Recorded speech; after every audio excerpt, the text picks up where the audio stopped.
আমি Johnny Ahmed, honours শেষ বর্ষের ছাত্র। আর ঈশিতা হচ্ছে আমার বউ। সেই ছোট থেকে এই বাড়িতে। আঙ্কেল হচ্ছে আমার আব্বুর বেস্ট ফ্রেন্ড। ছোটবেলায় আব্বু আম্মু রোড অ্যাক্সিডেন্ট করে মারা যান। ভাগ্যবশত আমি বেঁচে যাই। আব্বু আম্মুকে হারাতে হয় 16 বছর বয়সে।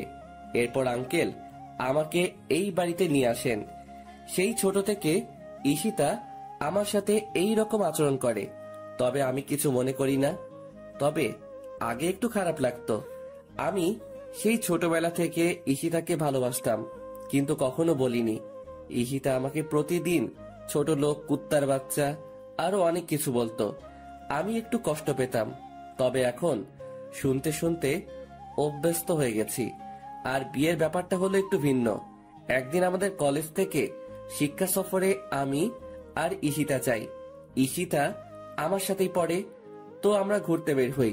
হঠাৎ দেখলাম ঈশিতা সবার কাছ থেকে আলাদা হয়ে জঙ্গলের গভীরে চলে যাচ্ছে। আমার একটু খটকা লাগলো, তাই আমিও ওর পিছু নিলাম। প্রায় ও হাঁটতে হাঁটতে জঙ্গলের অন্য পারে চলে এসেছে। হঠাৎ দেখলাম একটা সাপ ঈশিতার দিকে ছুটে আসছে, তাই দৌড়ে গিয়ে ঈশিতাকে ধাক্কা দিলাম। এরপর আমি নিজেকে না সামলাতে পেরে ঈশিতার উপর পড়ে গেলাম। হঠাৎই কোথায় থেকে গ্রামের কিছু লোক এসে আমাদেরকে দেখে ফেলে এবং আমাদেরকে ভুল বুঝে এরপর আর কি আমাদের বিয়ে পড়িয়ে দেয়। আব্বু আম্মুর কথা খুব মনে পড়তেছে। আজকে যদি ওরা বেঁচে থাকতো তাহলে আর আমাকে এইরকম দিনগুলো দেখতে হতো না।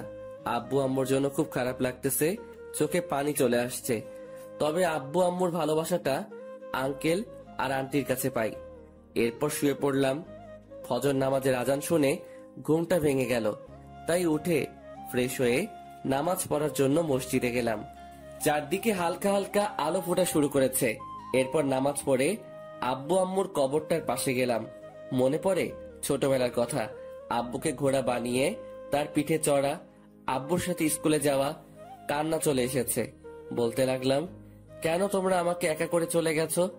তোমাদের সাথে নিলে না কেন? কেন রেখে গেলে এই নিষ্ঠুর পৃথিবীতে, যেখানে মা বাবা ছাড়া আর কেউ আপন নয়? কেন হলো আমার সাথে এইরকম?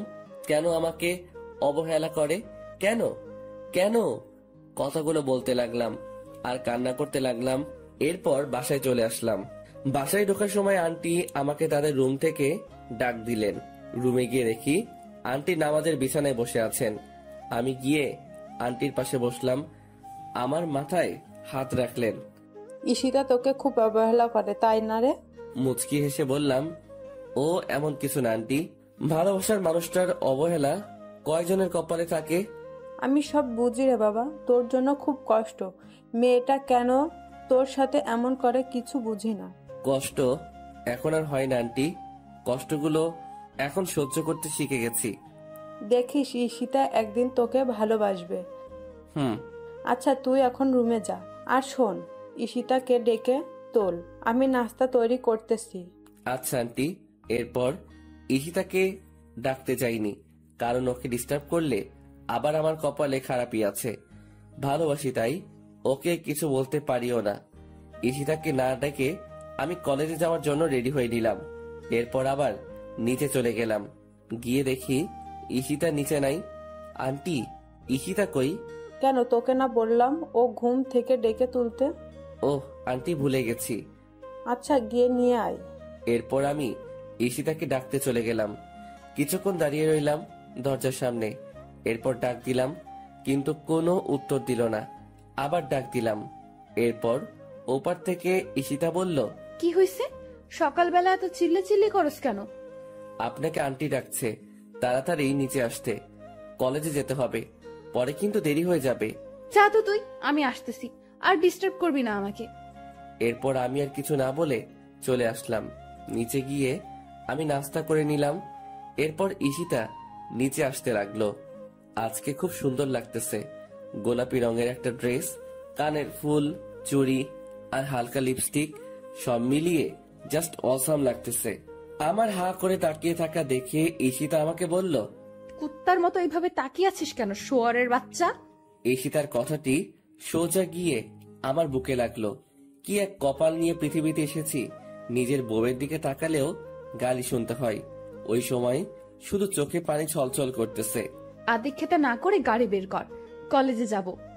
আমি আর কিছু না বলে গাড়ি বের করে ঈশিতার জন্য অপেক্ষা করতে রাখলাম। কিছুক্ষণ পর ঈশিতা আসলো। এরপর আমরা কলেজে চলে আসলাম। তুই গাড়ি পার্ক করে ক্লাসে চলে যা। যদি কোথাও যাস বা কারোর সাথে কথা বলিস তাহলে তোর অবস্থা খারাপ করে দিব। আমি শুধু মাথা নাড়ালাম। আমি খেয়াল করলাম ওর বান্ধবী ওকে বলতে লাগলো, ঈশিতা, তুই সবসময় জনের সাথে এরকম করিস কেন? ছেলেটা কত স্মার্ট আর খুব ভালো, তাহলে কেন সবসময় অবহেলা করিস? কেন খারাপ আচরণ করিস? আর বড় কথা, ও এখন তোর স্বামী, তবুও কেন সবসময় খারাপ ব্যবহার করিস?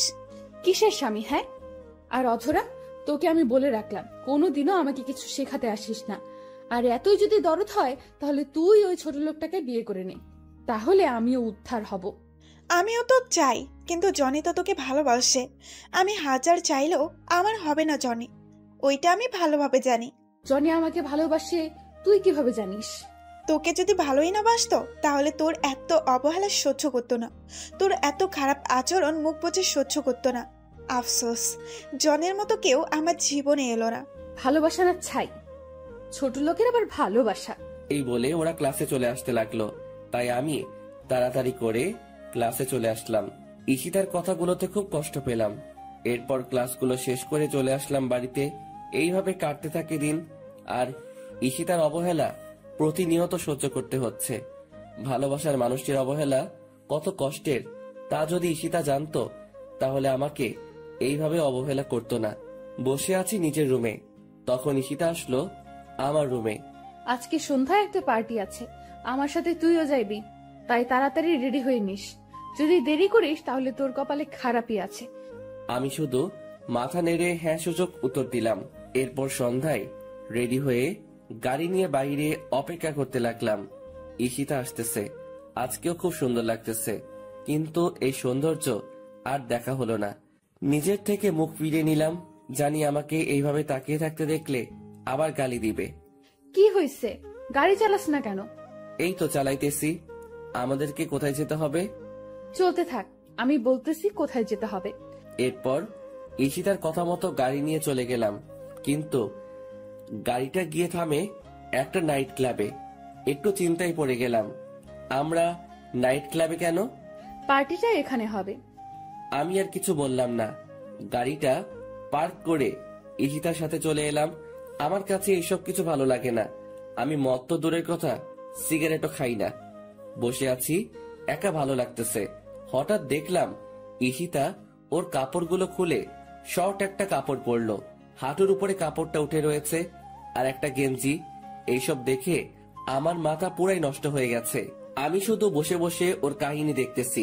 ও একটা ছেলের কাঁধে হাত রেখে ড্যান্স করতেছে, আর ছেলেটা ওর দিকে খারাপ দৃষ্টিতে তাকিয়ে আছে। এই দৃশ্য দেখে আমার মাথা আরো গরম হয়ে যায়। ঈশিতা অনেক ড্রিঙ্কস করে ফেলেছে, তাই ওর আচরণ স্বাভাবিক দেখাচ্ছে না। আমি ঠিক বুঝতে পারলাম। এরপর ছেলেটি ঈশিতাকে কি যেন বলল এবং তারা দ্বিতীয় তলায় যেতে লাগলো। বিষয়টি আমার কাছে একদম ভালো ঠেকছে না, তাই আমিও ওদের পিছন পিছনে গেলাম। ঈশিতা এত বেশি ড্রিঙ্কস করেছে যে তার পক্ষে ঠিকভাবে দাঁড়ানোটাও মুশকিল হয়ে পড়েছে। এরপর দেখলাম ঈশিতা ছেলেটির সাথে একটা রুমে ঢুকতেছে। তবে কি আমি যা ভাবছি তাই হতে চলেছে? আমি দরজায় কান দিয়ে শুনতে লাগলাম, আই হৃদয়, তুমি আমার কাছে আসবে না বলে দিলাম। আসলে কি করবি তুই? তোকে আমি এইখানে কেন এনেছি তুই বুঝিস না? তোকে আমার চাই। মানে কি করতে চাইছো তুমি? আই, একদম আমার কাছে আসবে না, আমি কিন্তু চিৎকার করব। চিৎকার করলেও লাভ হবে না, এখানে আমি আর তুমি ছাড়া কেউ নেই। আজকে আমি তোর সবকিছু কেড়ে নেব। না, এই কথা শোনার পর আর থাকা যাচ্ছে না। এক্ষুনি আমাকে কিছু একটা করতে হবে। তাই দরজায় লাথি মারতে লাগলাম। এরপর অনেক চেষ্টায় দরজা খুলে ফেললাম। ভিতরে গিয়ে দেখি ছেলেটা মানে হৃদয় ঈশিতার শরীরের উপরে উঠে আছে। তখনই আমার মাথায় রাগে আগুন হয়ে যায়। আমি ছেলেটিকে লাথি মেরে ঈশিতার উপর থেকে ফেলে দিলাম। এরপর ঈশিতাকে এক হাত দিয়ে তুলে নিলাম। আমার পরনের কোটটা ঈশিতার গায়ে জড়িয়ে নিলাম। এরপর আমি গিয়ে ছেলেটিকে নিচ থেকে তুলে ইচ্ছে মতো মারতে লাগলাম। শালা আমার বউয়ের দিকে খারাপ দৃষ্টিতে তাকাইস, মারতে মারতে প্রায় ছেলেটিকে আধমরা করে ফেলি। এরপর ছেলেটির মুখ টিপে ধরে বলতে লাগলাম, তোর ভাগ্য ভালো, তোকে ছেড়ে দিলাম। আর শুনে রাখ, ঈশিতা আমার, শুধুই আমার।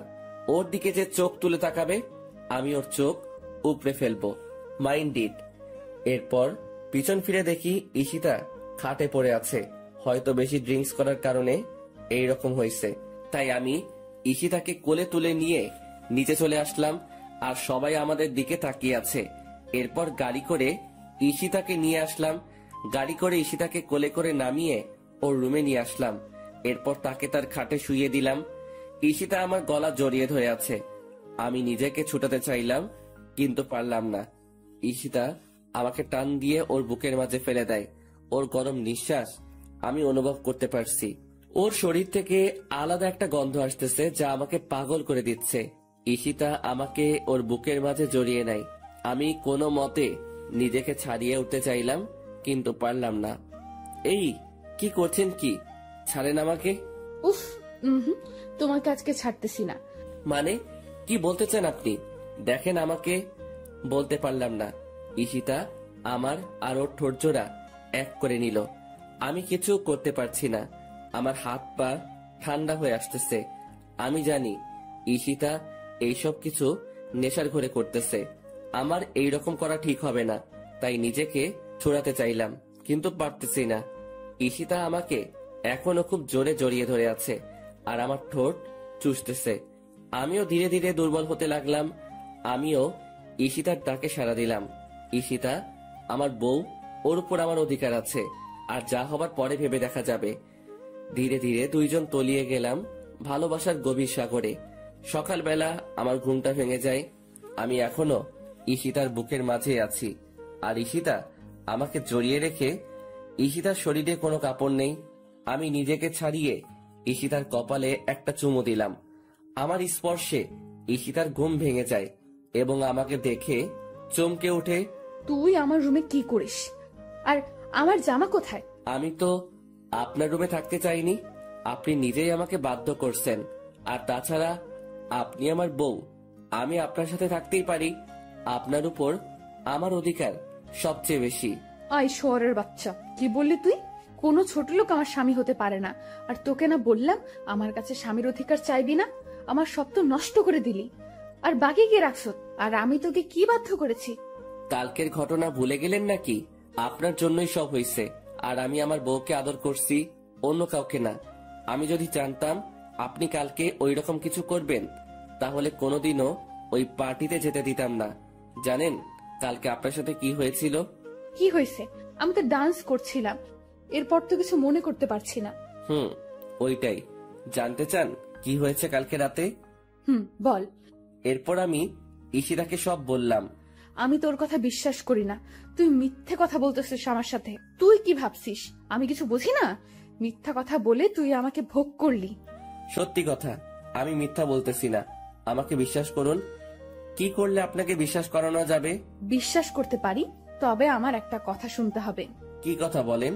যদি তুই আমাকে সত্যিই ভালোবাসিস, তাহলে তোর ওই ভালোবাসার কসম, তুই আমার থেকে অনেক দূরে চলে যাবি, অনেক দূরে।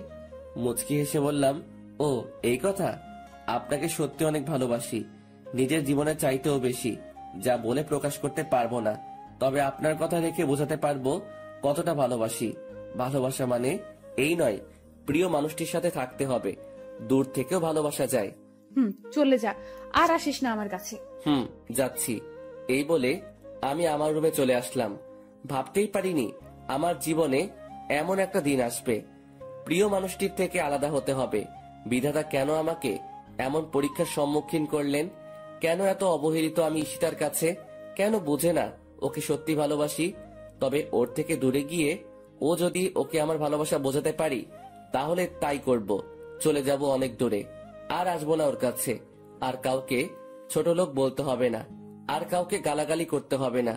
ফ্রেশ হয়ে নিলাম, বসে আছি খাটের উপর, আর কালকের কথাগুলো ভাবতে লাগলাম। কি থেকে কি হয়ে গেল? সামান্য ভুলের জন্য এত বড় শাস্তি পেতে হচ্ছে। কালকে রাতে যদি নিজেকে একটু কন্ট্রোল করতে পারতাম, তাহলে আর এমন একটা সময় দেখতে হতো না। বুক ফেটে কান্না আসতে লাগলো। ভাবতেই কেমন জানি লাগে। জীবনে পথ চললে হবে একা। ব্যাগে প্রয়োজনীয় জিনিসগুলো নিলাম, সাথে ঈশিতার একটা ছবি নিলাম। ব্যাগ গুছিয়ে বাসা থেকে বের হয়ে গেলাম। আন্টি আঙ্কেলকে কিছু বললাম না, জানি তারা কষ্ট পাবে, হয়তো আমাকে অনেক খুঁজবে। একটা দীর্ঘশ্বাস ফেললাম, পিছন ফিরে বাসাটাকে একবার ভালোভাবে দেখে নিলাম। কতগুলো বছর ছিলাম এই বাড়িতে। ঈশিতার অবহেলায় আর আন্টি আঙ্কেলের ভালোবাসায় দিনগুলো কেটে যায়। আমার চোখ দুটো ঝাপসা হয়ে আসছে, চারিদিক অন্ধকার হয়ে আসছে। আমি চোখ ডলতে ডলতে রাস্তা পার হতে লাগলাম। হঠাৎ একটা গাড়ি এসে আমাকে ধাক্কা দেয়। আমি ছিটকে গিয়ে রাস্তার ওপারে পড়ে গেলাম। চোখ দিয়ে দুফোঁটা অশ্রু গড়িয়ে পড়ল। পাওয়া হলো না বউয়ের ভালোবাসা। চোখগুলো ধীরে ধীরে বন্ধ হয়ে আসলো। হাসপাতাল থেকে মুক্তি পেলাম 4 মাস পর। ভাবতে অবাক লাগে এতগুলো দিন কিভাবে ছিলাম হাসপাতালে। ঈশিতা একটিবারের জন্য খোঁজ নেয়নি। ডাক্তারের কাছ থেকে জানতে পারলাম 4 মাস ধরে এই হাসপাতালে ছিলাম। তার মানে ওই অ্যাক্সিডেন্টে আমার মৃত্যু হয়নি। কেন বেঁচে গেলাম? আল্লাহ কেন নিল না? না জানি আরো কত অবহেলা সহ্য করতে হবে, কত অপমানিত হতে হবে, আর কত কষ্ট সহ্য করতে হবে। ভাগ্যে কি এইটাই লেখা ছিল? রাস্তা দিয়ে হাঁটতেছি আর কথাগুলো ভাবতেছি।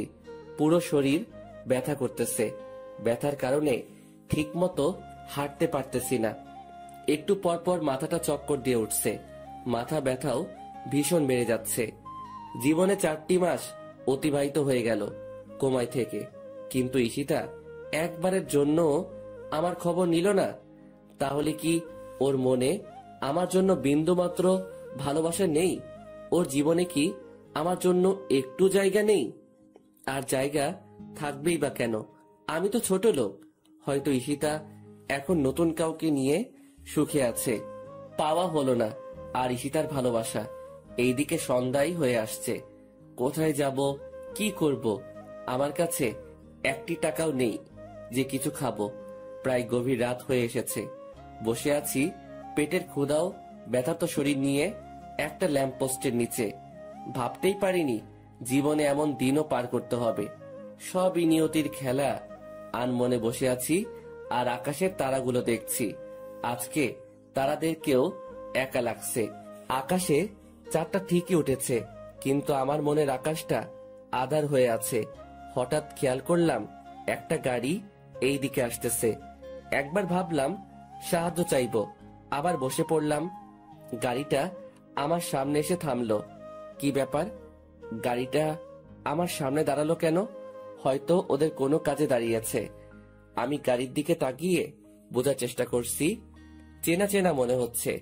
গাড়ি থেকে একজন লোক নেমে আসলো। আরে, এ তো আঙ্কেল। চোখ দিয়ে অশ্রু গড়িয়ে পড়ল।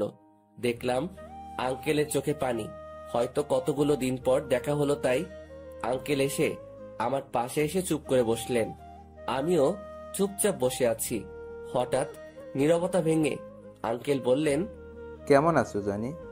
আঙ্কেল, ভালোই আছি। যতটা ভালো থাকলে মৃত ব্যক্তির মতো জীবন যাপন করা লাগে। কিছুক্ষণ চুপ থেকে আবার বললেন, এতদিন কোথায় ছিলে? এই তো আঙ্কেল, এক বন্ধুর বাসায়। তা বাসার সবাই কেমন আছে? সবাই ভালো আছে, কিন্তু তোমার এ অবস্থা কেন? কি রকম শুকিয়ে গেছো? ঠিকমতো খাও না নাকি? একদম বদলে গেছো। আর তোমার কপালে হাতে এতগুলো কিসের দাগ? মনে হয় তো কোনো কাটার দাগ। কি হয়েছে বলো তো? আমার কথা না হয় বাদ দেন। ওই দিন সিঁড়ি দিয়ে নামার সময় পা পিছলে পড়ে গেছি, তাই একটু কাটা গেছে। ঈশিতা কেমন আছে? তোমার চলে যাওয়াতে সবচাইতে ভালো আছে ঈশিতা। কথাটি শুনে অনেকটা কষ্ট পেলাম। এতদিনেও আমার জন্য তার হৃদয়ে একটুও মায়া জন্মালো না। জানো, তুমি যখন বাড়ি থেকে চলে গেছো তোমার আন্টির হার্ট স্ট্রোক হয়েছে। কথাটি শুনে ভীষণ কষ্ট পেলাম। আজকে আমার জন্য সবকিছু হয়েছে। সবকিছুর জন্য আমি দায়ী। আন্টি এখন কেমন আছেন? আছে মোটামুটি, কিন্তু তুমি যদি না ফিরে যাও তাহলে তোমার আন্টির খারাপ কিছু একটা হয়ে যেতে পারে। তুমি প্লিজ আমার সাথে চলো। চুপ করে বসে রইলাম। কিভাবে যাব আমি ওই বাড়িতে? আমি তো ঈশিতাকে কথা দিয়েছি আর কখনো ওর সাথে দেখা দিব না, কিন্তু নিয়তি কেন বারবার পরীক্ষার মুখে ফেলে আমাকে? আবার ঈশিতার সম্মুখীন হতে হবে। চাই না নতুন করে অবহেলা পেতে, চাই না নতুন করে কষ্ট পেতে, কিন্তু আন্টির জন্য যেতে হয়, কারণ তিনি আমাকে নিজের ছেলের মতো আদর করতেন। আবারও একটা কঠিন পরীক্ষার সম্মুখীন হলাম। কি হয়েছে জানি, চুপ করে বসে আছো কেন? প্লিজ চলো আমার সাথে। কিন্তু আমি তো যেতে পারবো না। আমি ঈশিতাকে কথা দিয়ে এসেছি, আর কোনো দিন ওর সামনে যাব না। তুমি কি তোমার কথা রাখতে গিয়ে তোমার আন্টিকে হারাবে? পড়ে গেলাম আরেক চিন্তায়। ছোটবেলায় আব্বু আম্মুকে হারালাম, কিন্তু আব্বু আম্মুর অভাবটা আমাকে বুঝতে দেয়নি তারা। তাহলে আজকে কেন আমার জন্য মরতে বসবে? এইটা হয় না। আঙ্কেল, আমি রাজি। এই তো আমার লক্ষ্মী ছেলে, চলো। এইটা বলে আমার কপালে একটা চুমু দিলেন আঙ্কেল। আমি মুচকি হেসে গাড়িতে উঠলাম। গাড়িতে উঠে অবাক হয়ে গেলাম, ঈশিতাও গাড়িতে রয়েছে। তার মানে কি ঈশিতা আমার সবগুলো কথা শুনে নিয়েছে? আমি কিছু না বলে গিয়ে গাড়িতে বসলাম। শরীরের ব্যথার জন্য ঠিকমতো বসতে পারছি না, খুব ব্যথা করছে। তবুও কষ্ট করে বসে পড়লাম। চুপচাপ বসে রইলাম। আবার অনেকদিন পর ঈশিতার সাথে দেখা হলো। মনে পড়ে সেই দিনটার কথা, যেই দিন ঈশিতা কলেজের সবার সামনে আমাকে জুতা দিয়ে মেরেছিল। ওই দিন ঈশিতার সাথে কলেজে গেলাম। সিঁড়ি দিয়ে ওঠার সময় হঠাৎ ঈশিতার এক বান্ধবীর সাথে ধাক্কা লাগে আমার। আমি মেয়েটিকে সরি বললাম। মেয়েটি আমাকে কিছু না বলে চলে গেল। কিন্তু কোথায় থেকে ঈশিতা এসে আমাকে ওর পায়ের জুতা খুলে আমাকে মারতে লাগলো। ঈশিতা তার পায়ের হিলওয়ালা জুতাগুলো দিয়ে মারতে মারতে আমার শরীরটা রক্তাক্ত করে দেয়, কিন্তু আমি জায়গা থেকে সামান্য সরে দাঁড়াইনি। ওই সময় শুধু চোখ দিয়ে পানি ঝরেছে। ঈশিতার বান্ধবী এসে ঈশিতাকে বলল, ওর কোনো দোষ নেই। আসলে আমি অনেক তাড়াহুড়োতে ছিলাম, ভালোভাবে খেয়াল করিনি, তাই ধাক্কা লাগলো। আর জনি তো নিজে থেকে আমাকে ধাক্কা দেয়নি। তাহলে তুই ওকে শুধু শুধু শাস্তি দিচ্ছিস কেন ঈশিতা? আমি জানি ওই ছোট লোক নিজে থেকে তোকে ধাক্কা দিয়েছে দিশা। এই বলে আবার মারতে থাকে আমাকে। প্রায় আধমরা হয়ে গেছি ওই দিন। ওই সময় 16 দিন হাসপাতালে থাকতে হয়েছে আমাকে, শুধুমাত্র একটা ভুলের জন্য। সবার সামনে আমাকে অপমানিত করলো, সবার সামনে আমাকে মারলো। কথাগুলো ভাবতে ভাবতে চোখে পানি চলে এসেছে। আমি কান্না করতেছি। ঈশিতা বুঝতে পেলে তাই আমি তাড়াতাড়ি চোখ মুছে নিলাম। এইসব কথা ভাবতে ভাবতে গাড়ি এসে থামলো ঈশিতাদের বাড়িতে। আমি দৌড়ে গেলাম আন্টির কাছে। আন্টি শুয়ে আছে, কি রকম শুকিয়ে গেছেন। মনে হয় ঠিক মতো খায় না, ঠিক মতো ঘুমায় না, ঠিক মতো ওষুধও খায় না। আমি গিয়ে আন্টির পাশে বসলাম এবং মাথায় হাত রাখলাম। আমার হাতের স্পর্শ পেয়ে আন্টি জেগে গেলেন। আমাকে দেখে আন্টি অসহায় দৃষ্টিতে তাকিয়ে আছেন আমার দিকে। আন্টির চোখ ছলছল করছে। আমাকে আন্টি পাগলের মতো চুমু দিতে লাগলেন। কেমন আছো আন্টি?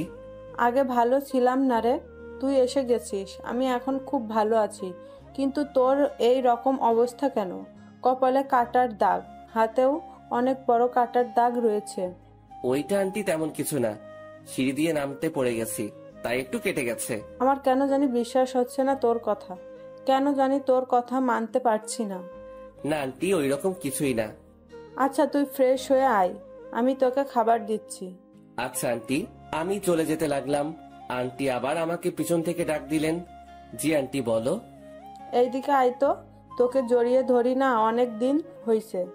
আমি মুচকি এসে আন্টির কাছে গেলাম। আন্টি আমাকে জড়িয়ে ধরলেন।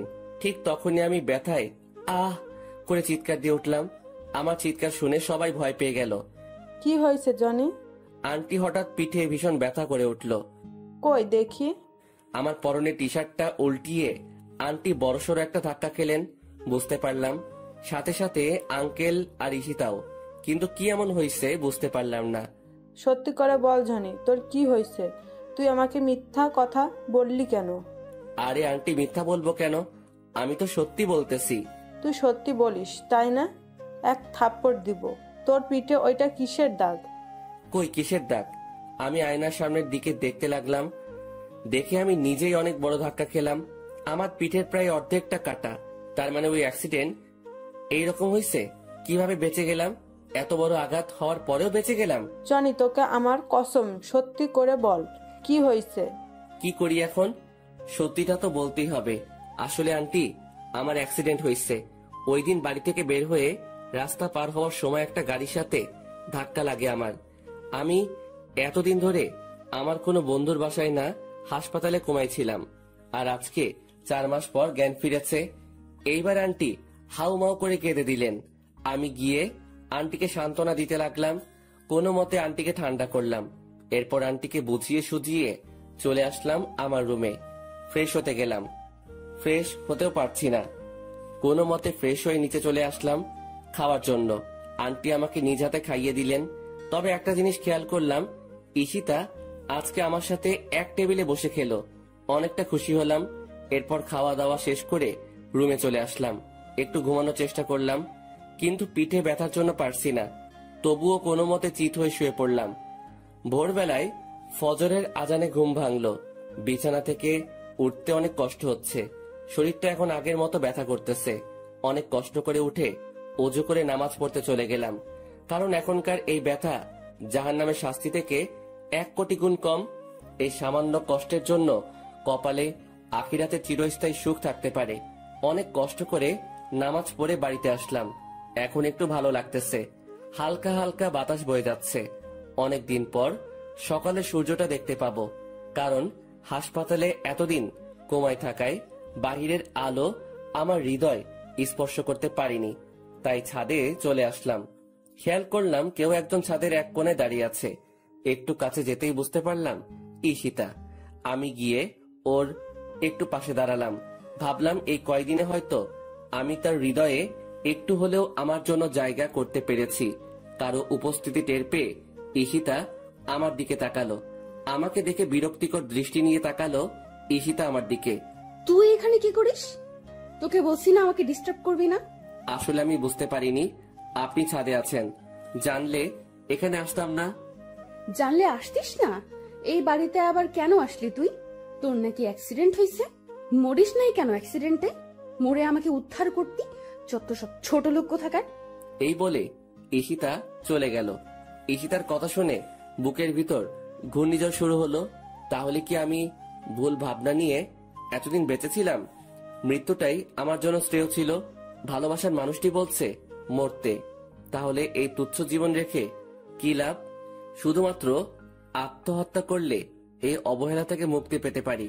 কিন্তু আত্মহত্যা যে মহাপাপ, আর এই কথা জেনে বেঁচে আছে পৃথিবীতে হাজারো জীবন্ত লাশ। চোখ দিয়ে অনবরত অশ্রু ঝরতেছে। কেন জানি বাধা দিয়েও থামাতে পারছি না। বুকের ভিতর দিয়ে বয়ে যাওয়া কষ্টের ঢেউ। আর কত অবহেলা পেতে হবে জানি না। তবে একদিন এই অবহেলিত জনির কাছে ঈশিতাকে আসতেই হবে। সূর্যোদয়টা না দেখে চলে আসলাম। ইচ্ছে নেই সূর্যোদয় দেখার। নাস্তা করতে নিচে চলে আসলাম। জানি ঈশিতা আমার সাথে এক টেবিলে বসে নাস্তা করবে না, তবুও বসলাম। ঈশিতা আসলো আর আমাকে দেখেই আবার চলে গেল। ওই সময় কষ্ট পেয়েও পেলাম না, কারণ প্রিয় মানুষটির থেকে কষ্ট পাবো এই কথা যদি জেনে যায় তাহলে ওই রকম আঘাত করে না, তবে জখমটা রয়ে যায়। এরপর আমাকে আন্টি নিজ হাতে নাস্তা খাইয়ে দিলেন। এরপর আমি একটু রেস্ট নিয়ে ফার্মেসিতে গিয়ে 1 মাসের জন্য ওষুধ নিয়ে আসলাম। ধীরে ধীরে পিঠের ক্ষতটা ভালো হতে লাগলো। পিঠের ক্ষত ভালো হয়ে লাভ কি? বুকের ক্ষতটা তো তার চেয়ে 1000 গুণ বেশি, যা শুধু ঈশিতাই ভালো করতে পারবে, যার একমাত্র ওষুধ ঈশিতা। আজ 1 মাস পর আমি মোটামুটি সুস্থ, কিন্তু অবহেলাটা প্রতিদিন পেতে হয়। এই কারণে না হয় অন্য কারণে। এখন থেকে আমি আঙ্কেলের অফিসে যাব। আঙ্কেল বারণ করছে, তবুও ঘরে একা একা বসে থাকতে ভালো লাগে না। এর চেয়ে অফিসে গেলেই ভালো হয়। কিন্তু ঈশিতাও নাকি অফিসে যেতে চায়, তবে ভালোই হবে। কাজের ফাঁকে ঈশিতাকে চুরি করে নিজের ইচ্ছা মতো দেখতে পাবো, এতেই অনেক। অফিসে প্রতিদিন আমি আর ঈশিতা দুইজনে এক গাড়িতে করে গেলাম, সাথে আঙ্কেলও ছিলেন। আজ থেকে অফিসের নতুন এমডি হচ্ছে ঈশিতা, আর আমাকে একটা ডেস্ক দেখিয়ে দিলেন। আমার জন্য কাজটা নির্ধারিত নয়, আমার কাছে ভালো লাগলে কাজ করতে পারবো, না হয় অফিসে বসে থাকতে পারবো। প্রথম দিন সবার সাথে পরিচয় হয়ে নিলাম আর একজনকে বন্ধু বানিয়ে নিলাম। নাম হচ্ছে রাকিব। আমার সমবয়সী রাকিব, আর আমার পাশের ডেস্কে রাকিব বসে। আমরা সমবয়সী হওয়ার কারণে একজন আরেকজনকে তুই করেই বলি। প্রথম দিন সবকিছু বুঝে নিতে নিতে সময় কেটে গেল। পরদিন সকালবেলা নাস্তা করে অফিসে চলে আসলাম। ঈশিতাও আমার সাথে গাড়িতে আসে। আমি গাড়ি চালানোর ফাঁকে ফাঁকে ঈশিতার দিকে তাকিয়ে থাকি। মেয়েটাকে দেখতে কতটা নিষ্পাপ লাগে, কেউ দেখলে বিশ্বাসই করবে না মেয়েটা যে এত নিষ্ঠুর। তবে ঈশিতা আমার জন্য নিষ্ঠুর না। ঈশিতা আমার জন্য আমার রাজ্যের রানী। আমার ডেস্কে বসে আছি, এমন সময় পিয়ন এসে বলল ঈশিতা নাকি আমাকে ডাকছে। তাই গেলাম ওর কেবিনে। আসতে পারি ঈশিতা? ওই ছোট লোক, এটা অফিস, বাড়ি না। আর তোর সাহস কি করে হয় আমার নাম ধরে ডাকিস? সরি ম্যাম, বলেন কি করতে হবে? মনে থাকে যেন। এখন এই ফাইলটা রেডি করে নিয়ে আয়। জি ম্যাম। প্রায় 1.5 ঘন্টা পর ফাইলটা রেডি করতে পারলাম। এইবার ঈশিতার কাছে নিতে হবে। May I come in ma'am? Yes come. এই যে ম্যাম, ফাইলটা রেডি। আমার হাত থেকে ফাইলটা নিয়ে ঈশিতা দেখতে লাগলো। হঠাৎ ঈশিতা ফাইলটা আমার দিকে ছুড়ে মারলো আর বলতে লাগলো, ছোট লোকের বাচ্চা, সামান্য একটা ফাইল ঠিক করে তৈরি করতে পারিস না, আর আসছে অফিসে কাজ করতে। ফাইলটা এসে আমার কপালের আগের ক্ষতটায় লাগে। ফাইলের কোনা লাগায় ক্ষতটা ফেটে টপ টপ করে রক্ত ঝরতে লাগে। ভীষণ ব্যথা করতে লাগলো। আমি তবুও চুপচাপ দাঁড়িয়ে রইলাম। দাঁড়িয়ে আছিস কেন? যা, ফাইলটা 20 মিনিটের মধ্যে ঠিক করে আনবি, না হয় তোর কপালে খারাপই আছে। আমি ফাইলটা ফ্লোর থেকে তুলে নিজের ডেস্কে চলে আসলাম। রক্ত এখনো ঝরতে থাকে। বিষয়টা রাকিব ঠিকই বুঝতে পারে, তাই রাকিব আমার জন্য অফিসে রাখা মেডিসিনের ফার্স্ট বক্সটা আনলো আর ধীরে ধীরে ক্ষতটা পরিষ্কার করতে লাগলো। ওর হাতটা আমার ক্ষততে লাগতেই ব্যথায় চিৎকার দিয়ে উঠলাম। ভীষণ ব্যথা করতেছে। এরপর রাকিব ধীরে ধীরে আমার মাথা ভালোভাবে ব্যান্ডেজ করে দিল। এরপর রাকিব চুপি চুপি ফাইলটা আবার ঠিক করে দিল। আমি গিয়ে ফাইলটা ঈশিতাকে দিয়ে চলে আসলাম। এরপর অফিস শেষে আবার ঈশিতাকে নিয়ে বাসায় চলে আসলাম। বাড়িতে ঢুকবার সময় আমার মাথায় ব্যান্ডেজ দেখে আন্টি আমার কাছে দৌড়ে এসে জিজ্ঞেস করলেন, কি হয়েছে জনি, মাথায় ব্যান্ডেজ কেন? ও কিছু না আন্টি, গাড়িতে ওঠার সময় গাড়ির সাথে ধাক্কা লেগে হালকা খেটে চাই, দেখবা আমার ঠিক হয়ে যাবে। এই কথা বলে রুমে চলে এসে ফ্রেশ হয়ে নিলাম। এরপর রাতে খেয়ে ঘুমিয়ে পড়লাম। ঘুম ভাঙে প্রায় সকাল 9টায়। কি ব্যাপার, কোনো দিন তো এত দেরি করে ঘুম ভাঙে না। শোয়া থেকে উঠতে চেষ্টা করলাম, কিন্তু উঠতে পারছি না। পুরো শরীর কি রকম ভার হয়ে আছে আর আগুনের মতো পুড়ে যাচ্ছে। হঠাৎ করে আবার জ্বর এলো কেন? কালকের ঘটনা মনে পড়ে গেল। কপালে হাত দিয়ে দেখি কে যেন জলপট্টি দিয়ে রেখেছে। এরপর অনেক কষ্টে বিছানা থেকে উঠে ফ্রেশ হয়ে নিলাম। আজকে আর অফিসে যাওয়া হবে না, অনেক লেট হয়ে গেছে। একটা জিনিস বুঝতে পারলাম না, আমার মাথায় জলপট্টি দিলটাকে। মনে হয় আন্টি ছাড়া আর কেউ হতেই পারে না। আন্টির কথা ভাবতেই আমার রুমে এসে হাজির হয়ে গেলেন। এখন কেমন আছিস বাবা, জ্বরটা কমেছে? আন্টি, এখন একটু সুস্থ আছি, আর জ্বরটাও একটু কমেছে। আমি তোর জন্য নাস্তা নিয়ে এসেছি, হ্যাঁ কর, আমি খাইয়ে দিই। এরপর আন্টি আমাকে খাওয়াতে লাগলেন। আমি চুপচাপ খেয়ে নিচ্ছি। আচ্ছা আন্টি, আমার মাথায় জলপট্টি দিল কে? আমি দিয়েছি। আচ্ছা, কালকে কি হয়েছে সত্যি বল। গাড়ির সাথে হালকা ধাক্কা লাগলে তো এমন রকম আঘাত হয় না, আবার রাতে জ্বর এসেছে। সত্যি করে বল, কিন্তু আমার সাথে মিথ্যা বলবি না। না আন্টি, সত্যি সেই রকম কিছু না। আবার মিথ্যা কথা বলিস, আমি কিন্তু সব বুঝি। ঈশিতা ওই রকম করেছে তাই না? সত্যি কথা বলবি কিন্তু।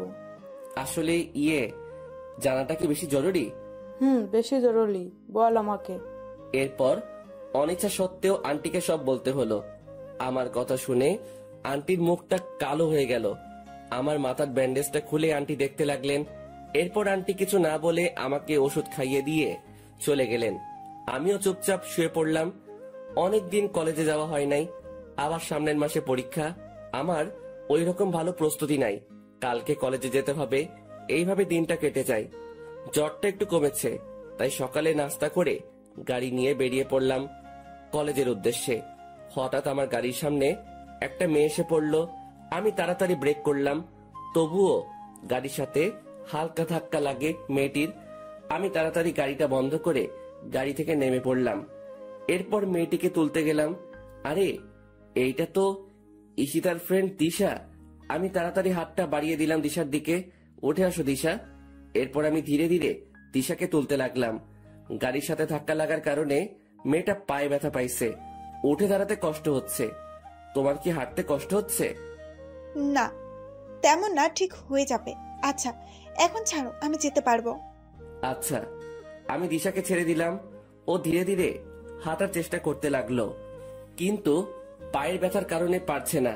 দিশা পড়ে যেতে লাগলো। তাই আমি তাড়াতাড়ি দিশাকে আবার ধরে ফেললাম। চলো, আমি তোমাকে হাসপাতালে নিয়ে যাচ্ছি। না, তার আর দরকার হবে না, আমি যেতে পারবো। চুপ! সেই তখন থেকে যেতে পারবো বলছে তো, কই একটুও তো সামনে যেতে পারছো না। তো আমি এখন কিভাবে যাব? আচ্ছা দাঁড়াও, কি করব ঠিক বুঝতে পারছি না। মেয়েটা ঠিক মতো হাঁটতেও পারছে না, তাই কোনো কিছু না ভেবে দিশাকে কোলে তুলে নিলাম। এইরকম কিছুটা একটা করব দিশা ভাবতে পারিনি। আমার দিকে ড্যাব ড্যাব করে তাকিয়ে আছে। আমি আর কিছু না বলে দিশা গাড়িতে উঠিয়ে নিলাম। আসলে আমারও কোনো ইচ্ছা ছিল না দিশাকে কোলে নেওয়ার, কিন্তু পরিস্থিতির শিকার হয়ে করতে হলো। এরপর দিশাকে একটা হাসপাতালে নিয়ে আসলাম। ডাক্তার দেখাতে হবে, না হয় পরে আবার সমস্যা হতে পারে। গাড়ি থেকে হাসপাতালের ভিতর কোলে করে নেওয়া লাগলো। এরপর ডাক্তারকে দেখিয়ে নিলাম। আঘাতটা একটু বেশি লেগেছে, তবে কিছুক্ষণ পর ঠিক হয়ে যাবে। ডাক্তার কিছু ওষুধ লিখে দিলেন। ওষুধগুলো কিনে দিশাকে নিয়ে আবার গাড়িতে চলে এলাম। দিশা কোথায় যাবে এখন? কলেজে নাকি বাড়িতে? কলেজে চলো। ঠিক মতো হাঁটতে পারবে তো? সমস্যা হলে বলো, আমি তোমাকে বাড়িতে দিয়ে আসবো। হাঁটতে পারবো, সমস্যা হবে না আমার। কলেজে চলো। এরপর আর কিছু না বলে গাড়ি চালাতে লাগলাম। গাড়ি চালানোর সময় খেয়াল করলাম দিশা আমার দিকে বারবার আর চোখে তাকিয়ে রয়েছে। আমি কিছু বললাম না। কলেজে চলে এলাম। অনেক দিন পর কলেজে এলাম। দিশা গাড়ি থেকে নেমে হাঁটতে লাগলো, কিন্তু পারছে না। তাই আমি গিয়ে দিশার হাতটা ধরে ফেললাম। এরপর ধীরে ধীরে ওকে নিয়ে যেতে লাগলাম। কলেজের সবাই আমাদের দিকে হা করে তাকিয়ে আছে। আমি ওইদিকে পাত্তা না দিয়ে দিশাকে নিয়ে ক্লাসে চলে আসলাম। এরপর মেয়েটাকে আমার পাশেই বসালাম, কারণ মেয়েটা এখন আমার দায়িত্বে। আমার জন্য মেয়েটার এই অবস্থা হয়েছে। কিন্তু মেয়েটা ওই সময় এত তাড়াহুড়ো করে কোথায় যাচ্ছিল? দিশা, ওই সময় এত তাড়াহুড়ো করে কোথায় যাচ্ছিলে? কলেজে যাচ্ছিলাম, আসলে একটা কাজ ছিল। ও আচ্ছা জনি, একটা কথা বলো তো, সত্যি করে বলবা? বলো, কি শুনতে চাও? এতদিন কই ছিলা তুমি? আর শরীরের কি অবস্থা করেছো? ঠিক মতো খাও না নাকি?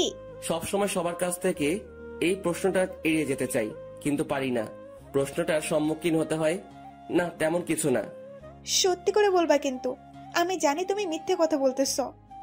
যেদিন থেকে তুমি কলেজে আসো না, সেদিন থেকে ঈশিতাও আসে না। সমস্যা কি বলো তো?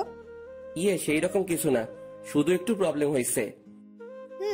প্রবলেমটা কি বন্ধু ভেবে বলতে পারো। আসলে দিশা, ওই দিন আমি ঈশিতার কথা রাখতে গিয়ে তাদের বাড়ি থেকে বের হয়ে যাই। ঠিক ওই দিন আমার রোড অ্যাক্সিডেন্ট হয়। প্রায় 4 মাস পর আমার জ্ঞান ফিরে। ডাক্তারের কাছে থেকে জানতে পারি আমি 4 মাস কোমায় ছিলাম। চিকিৎসার ব্যাপারটা হলো, ওই হাসপাতালে নাকি একটা ফান্ড আছে। যে রোগীর আত্মীয় বা কাছের কেউ যদি না থাকে, তাহলে তাদের হাসপাতালের ওই ফান্ড থেকে চিকিৎসা করা হয়। আমার চিকিৎসাটাও হয় ওই ফান্ডের সাহায্যে। এরপর যখন জ্ঞান ফিরে কোথায় যাব, কি করব, কিছুই বুঝতে পারি নাই। ভাগ্যবশত আবার ঈশিতাদের বাড়িতে আসতে হলো। যখন ঈশিতাদের বাড়িতে ফিরে এলাম, ভাবলাম এই কয়েকদিনে হয়তো আমার জন্য ঈশিতার মনে একটু হলেও মায়া জন্মাবে, কিন্তু তার হলো কই। সে আগের মতো ঈশিতার কাছ থেকে অবহেলা পেলাম। কথাগুলো বলে একটা দীর্ঘশ্বাস ফেললাম। দিশার দিকে তাকিয়ে দেখি তার মুখটা কেমন মলিন হয়ে আছে। বুঝতে পারলাম আমার কথা শুনে হয়তো একটু কষ্ট পেল। আচ্ছা জনি, ঈশিতা তোমাকে এত কষ্ট দেয়, এত অবহেলা করে, এত অপমান করে, তবুও তুমি কিছু বলো না কেন? ভালোবাসি তাই কিছু বলতে পারি না। ঈশিতার ভালোবাসা না পেলে কি হবে? তার দেওয়া অবহেলাগুলো উপহার হিসেবে গ্রহণ করি। বুঝলাম। ঈশিতাকে ভালোবেসে তুমি অনেক কষ্ট পাচ্ছ, কিন্তু তোমাকে ভালোবেসে আরেকজন কষ্ট পাচ্ছে। না পারছে তোমাকে তার মনের কথা বলতে, না পারছে ভুলে যেতে। মানে কি? তোমার কথার কিছুই বুঝলাম না। না, কিছুই না। এইভাবে কথায় কথায় ক্লাসগুলো শেষ হয়ে যায়। এরপর দিশাকে ওদের বাড়ি পৌঁছে দিয়ে আমি বাড়ি চলে আসলাম। এরপর ফ্রেশ হয়ে খেয়ে একটু ঘুমিয়ে নিলাম। ঘুম থেকে উঠলাম প্রায় সন্ধ্যায়। ফ্রেশ হয়ে নিচে আন্টি রুমে গেলাম। আন্টি আসবো? বাবা কিছু বলবি? আন্টি বলবো। আঙ্কেলকে বলে দিও আমি এই কয়েকদিন অফিস যেতে পারবো না, সামনে পরীক্ষা আছে। আচ্ছা বলবো। আন্টি ঈশিতা কোথায়? ওর রুমে নাকি? না, ঈশিতা এখনো অফিস থেকে আসে নাই। মানে বলো কি? প্রায় রাত হয়ে এলো কিন্তু ঈশিতা এখনো বাড়িতে আসলো না। অফিস তো সে কখন শেষ হয়ে যায়। কি জানি বাবা, মেয়েটা আজকে এত দেরি করছে কেন, আমার খুব চিন্তা হচ্ছে। আচ্ছা দাঁড়াও, আমি খবর নিচ্ছি। এরপর আমার রুমে এসে রাকিবকে ফোন দিলাম। হ্যালো, কেমন আছিস দোস্ত? এই তো ভালো, তুই কেমন আছিস? আমিও ভালো আছি। আচ্ছা দোস্ত, অফিস কি ছুটি? অফিস তো সেই কখন শেষ হয়ে গেছে। কেন রে, কি হয়েছে? আরে ঈশিতা এখনো বাড়িতে ফিরে নাই। বলিস কি? দেখ, ম্যাম হয়তো অন্য কোনো কাজে ব্যস্ত আছে। আচ্ছা দোস্ত, তাহলে রাখি, তোর সাথে আবার পরে কথা হবে।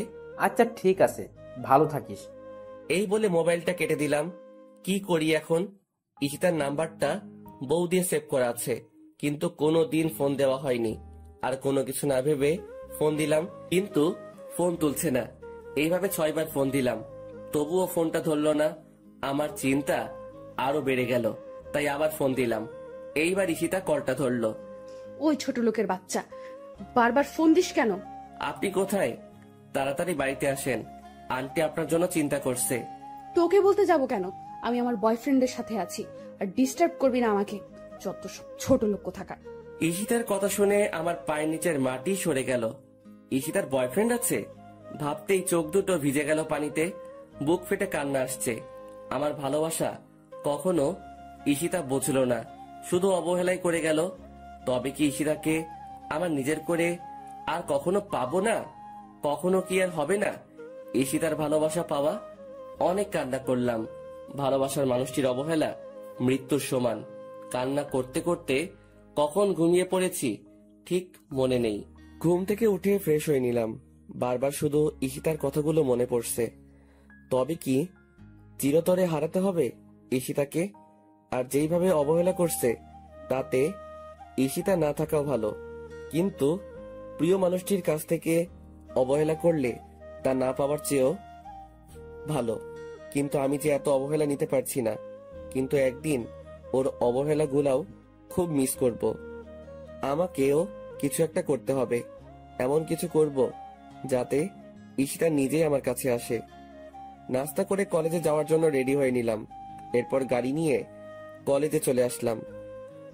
মনে পড়ে সেই দিনগুলো যখন আমি আর ঈশিতা একসাথে কলেজে আসতাম। আমি সবসময় ক্লাসে চুপটি মেরে বসে থাকতাম, আর ঈশিতা ওর ফ্রেন্ডের সাথে কত মজা করত। আমি গাড়িটা পার্ক করে চলে আসলাম। বসে আছি নিজের বেঞ্চে, হঠাৎ কোথায় থেকে একটা মেয়ে এসে আমার পাশে বসে পড়লো। আরে দিশা, তুমি? হ্যাঁ আমি। কেমন আছো? ভালোই, তুমি? আমিও ভালো আছি। দিশা, একটা কথা ছিল। বলো, সমস্যা নাই। সত্যি কথা বলতে হবে কিন্তু। আরে বাবা, সত্যি বলবো। আচ্ছা, ঈশিতার কি কোনো বয়ফ্রেন্ড আছে? তুমি কি জানো? না তো, আমার জানা মতে কেউই নাই। কেন, কি হয়েছে বলো তো? না, তেমন কিছুই না। বুঝলাম, তেমন কিছু না, তবুও বলো তুমি। আসলে ঈশিতা আমাকে কালকে বলল ওর নাকি বয়ফ্রেন্ড আছে। আরে বলো কি, আমাকে তো কখনো বলে নাই। আর তুমি থাকতে অন্য কোনো ছেলে কেন থাকবে? তুমি না ওর স্বামী? দিশা, তুমি তো জানো আমি ওর নামের স্বামী, অধিকারে না। জনি, তোমাকে একটা কথা বলবো, রাখবা আমার কথা? আচ্ছা বলো, কি করতে হবে? না, আগে আমাকে কথা দিতে হবে। আচ্ছা দিলাম, এখন তো বলো। চলো না, আমরা আজকে ক্লাস না করে ঘুরবো। অনেক দিন হলো যায় না, চলো না প্লিজ। কিন্তু ক্লাস? তুমি কিন্তু কথা দিয়েছো, যেতে তো হবেই।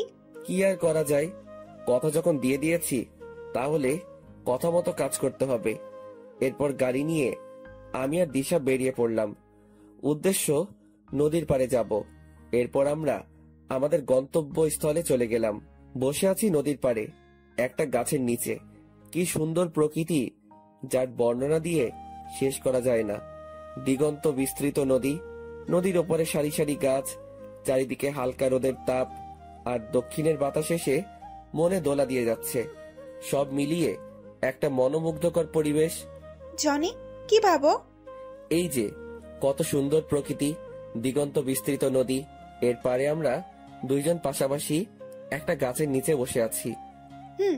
এই সময়টা আরো সুন্দর হয় যখন প্রিয় মানুষটি পাশে থাকে।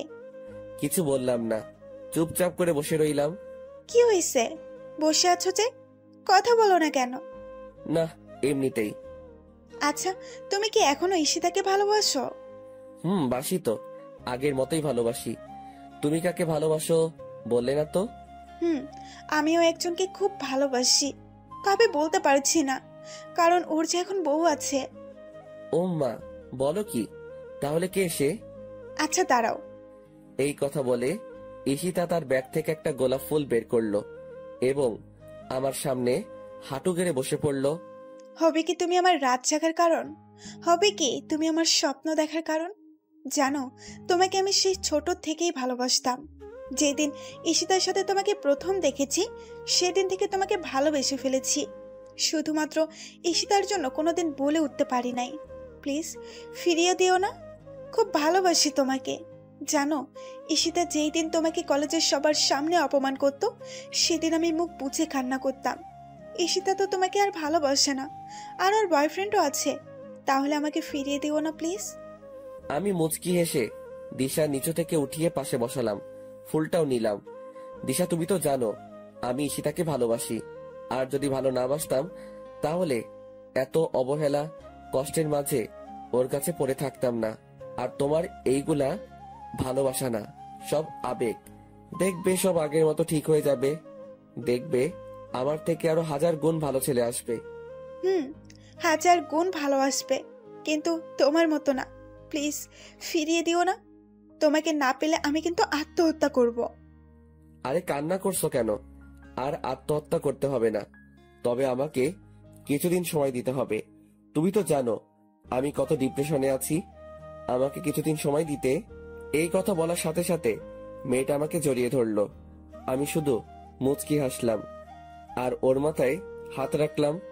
বুঝলাম না, আমি তো এখনো হ্যাঁ বলি নাই, এতেই এত খুশি? মেয়েটা খুব ইমোশনাল। এরপর আমার থেকে দিশাকে ছাড়িয়ে দিলাম। আচ্ছা দিশা, তুমি কি আমাকে পাবে? আমার তো মনে হয় আমাদের ভালোবাসা পূর্ণতা পাবে না।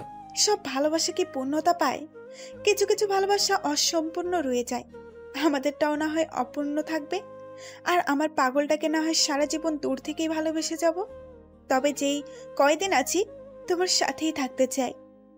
বুঝলাম। আচ্ছা দিশা, আমাকে এখন উঠতে হবে। চলো। এরপর আমি দিশাকে ওদের বাড়িতে পৌঁছে দিলাম। আমি কিন্তু তোমার উত্তরের অপেক্ষায় আছি, তবে উত্তরটা কিন্তু হ্যাঁ হতে হবে। Okay bye, see you tomorrow. Okay bye. এরপর আমি বাসায় চলে আসলাম। ফ্রেশ হয়ে দুপুরে খেয়ে শুয়ে পড়লাম, কিন্তু ঘুম আসছে না। কি করব ঠিক বুঝতে পারছি না। একদিকে ঈশিতাকে ভুলতে পারবো না, অন্যদিকে দিশাকেও কষ্ট দিতে পারবো না। চরম একটা পরীক্ষার সম্মুখীন হলাম। ঈশিতাকে ভুলতে পারবো না আর দিশাকে কষ্ট দিতে পারবো না, কারণ প্রিয় মানুষটি অবহেলা করলে তা কত কষ্টের আমি বুঝি। কিন্তু আমি তো ঈশিতাকে ছাড়তে পারবো না, আবার দিশাকেও কষ্ট দিতে পারবো না। ঘুম আসছেই না, তাই উঠে গেলাম। ধীরে ধীরে ঈশিতার রুমের দিকে এগোতে লাগলাম। ও রুমের সামনে দাঁড়িয়ে আছি, কিন্তু নক করতে ভয় করছে। তবুও নক করলাম। ঈশিতা, আসবো? আয়। আর আমার নাম ধরে আর কখনো ডাকবি না। আজকে মনটা একটু ভালো আছে, তাই এরকম ব্যবহার করছি। বেশি বাড়াবাড়ি করলে কিন্তু তোর অবস্থা খারাপ করে দিব। আমি দরজায় এসে ভাবতে লাগলাম, আমাকে অবহেলা করে ওনার মনটা ভালো আছে। আসলে এই পৃথিবীর মানুষগুলো বড়ই আজব। ওই কি হয়েছে? দাঁড়িয়ে আছিস কেন? আর কি বলবি তাড়াতাড়ি বল।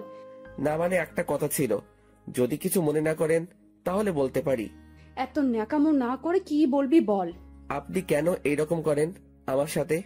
আমি তো আপনার স্বামী। আমার দোষটা কি? কারণে আমাকে প্রতিনিয়ত অবহেলা করে যাচ্ছেন? কেন বারবার কষ্ট দিচ্ছেন? কোন পাপের শাস্তি দিচ্ছেন আমাকে? আমি তোর এত প্রশ্নের উত্তর দিতে বাধ্য নই।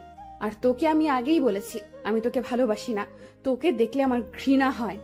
এই বাড়িতে শুধু আব্বু আম্মুর জন্য তোকে রেখেছি, যেইভাবে আছিস সেভাবেই থাক, আমার কাছে স্বামীর অধিকার নিয়ে আসবি না। এখন আমার রুম থেকে চলে যা, আমাকে আর ডিস্টার্ব করবে না। যত সব ছোট লোক আসছে আমার কাছে ভালোবাসা পেতে। চলে যাচ্ছি, তবে এই রুম থেকে নয়, এই বাড়ি থেকে একদিন চলে যাব, চিরতরের জন্য চলে যাব। কোনো ছোট লোক আর আপনার কাছে আসবে না স্বামীর অধিকার চাইতে, কেউ আর বলবে না ভালোবাসি আপনাকে। কথাগুলো বলে চোখের পানি মুছতে মুছতে চলে আসলাম। এরপর আন্টি রুমে গেলাম। আন্টি আসবো? বাবা আয়। কিচ্ছু বলবি? আন্টি, তোমার অনুমতি ছাড়া আমি এই কাজ করতে পারবো না। আচ্ছা বল কি কথা, আর অনুমতি তো অবশ্যই দিব। আসলে আন্টি, আমি আর ঈশিতার অবহেলা নিতে পারছি না। একটু মুক্তি পেতে চাই এই মায়াজাল থেকে, বাঁচতে চাই নিজের মতো করে, গড়তে চাই আমার একটা নিজস্ব পৃথিবী, যে পৃথিবীতে থাকবে না কোনো অবহেলা, থাকবে না প্রিয় মানুষটির দেওয়া কষ্ট। তাই আন্টি, আমি দেশের বাইরে যেতে চাই। তুমি প্লিজ না করো না, আমার সুখের কথা ভেবে অনুমতি দাও প্লিজ। আরে বোকা, দেশের বাইরে যাবি, সমস্যা কি তাতে? আমিও চাই না তুই আর কোনো কষ্ট পাস, তবে আমার প্রতিদিন যোগাযোগ রাখতে হবে। আমি তোর আঙ্কেলকে বলবো, তুই শুধু বল কখন যেতে চাস। এই তো আন্টি পরশু। পারবো না এত অবহেলা নিতে, আর তোমাকে কি করে ভুলি বলো তো? আচ্ছা এখন গিয়ে শুয়ে থাক। আন্টির সাথে কথা শেষ করে নিজের রুমে চলে আসলাম। চলে যাব এই স্বার্থপর প্রিয় মানুষটির মায়াজাল ছেড়ে। তবে আমি কি ঈশিতাকে ছাড়া থাকতে পারবো? হয়তো কষ্ট হবে, কিন্তু আমাকে যে থাকতে হবে। ঈশিতার অবহেলাগুলো আর নিতে পারছি না। হয়তো প্রতিদিন ঈশিতার কথা ভেবে কান্না করব। কি পেলাম ঈশিতাকে ভালোবেসে? অন্যদিকে দিশাও নাকি আমাকেই ভালোবাসে, কিন্তু আমি তো দিশার ভালোবাসা চাইনি। আমি চেয়েছি ঈশিতার ভালোবাসা, যা সেই ছোট থেকে চেয়ে এসেছি। এরপর সকালবেলা ঘুম থেকে উঠে নাস্তা করে কলেজে যাওয়ার জন্য বেরিয়ে পড়লাম। আজকে কলেজে যাওয়ার কোনো ইচ্ছা ছিল না, তবুও দিশার জন্য যেতে হবে। কলেজে এসে ক্লাসে ঢুকে গেলাম, কিন্তু দিশাকে কোথাও দেখতে পেলাম না। ব্যাপার কি? মেয়েটা কোথায় গিয়েছে? ক্লাস প্রায় শুরু হয়ে যাবে, দিশা এখনো আসে নাই। অনেকবার ফোনে ট্রাই করেছি, কিন্তু ফোনটা ধরে নাই। তাই আমি ক্লাস থেকে বের হয়ে দিশাদের বাড়ির উদ্দেশ্যে রওনা দিলাম। বাড়ির সামনে গিয়ে দেখি গেটে তালা দেওয়া। কি আজব ব্যাপার, মেয়েটা কোথায় গেল?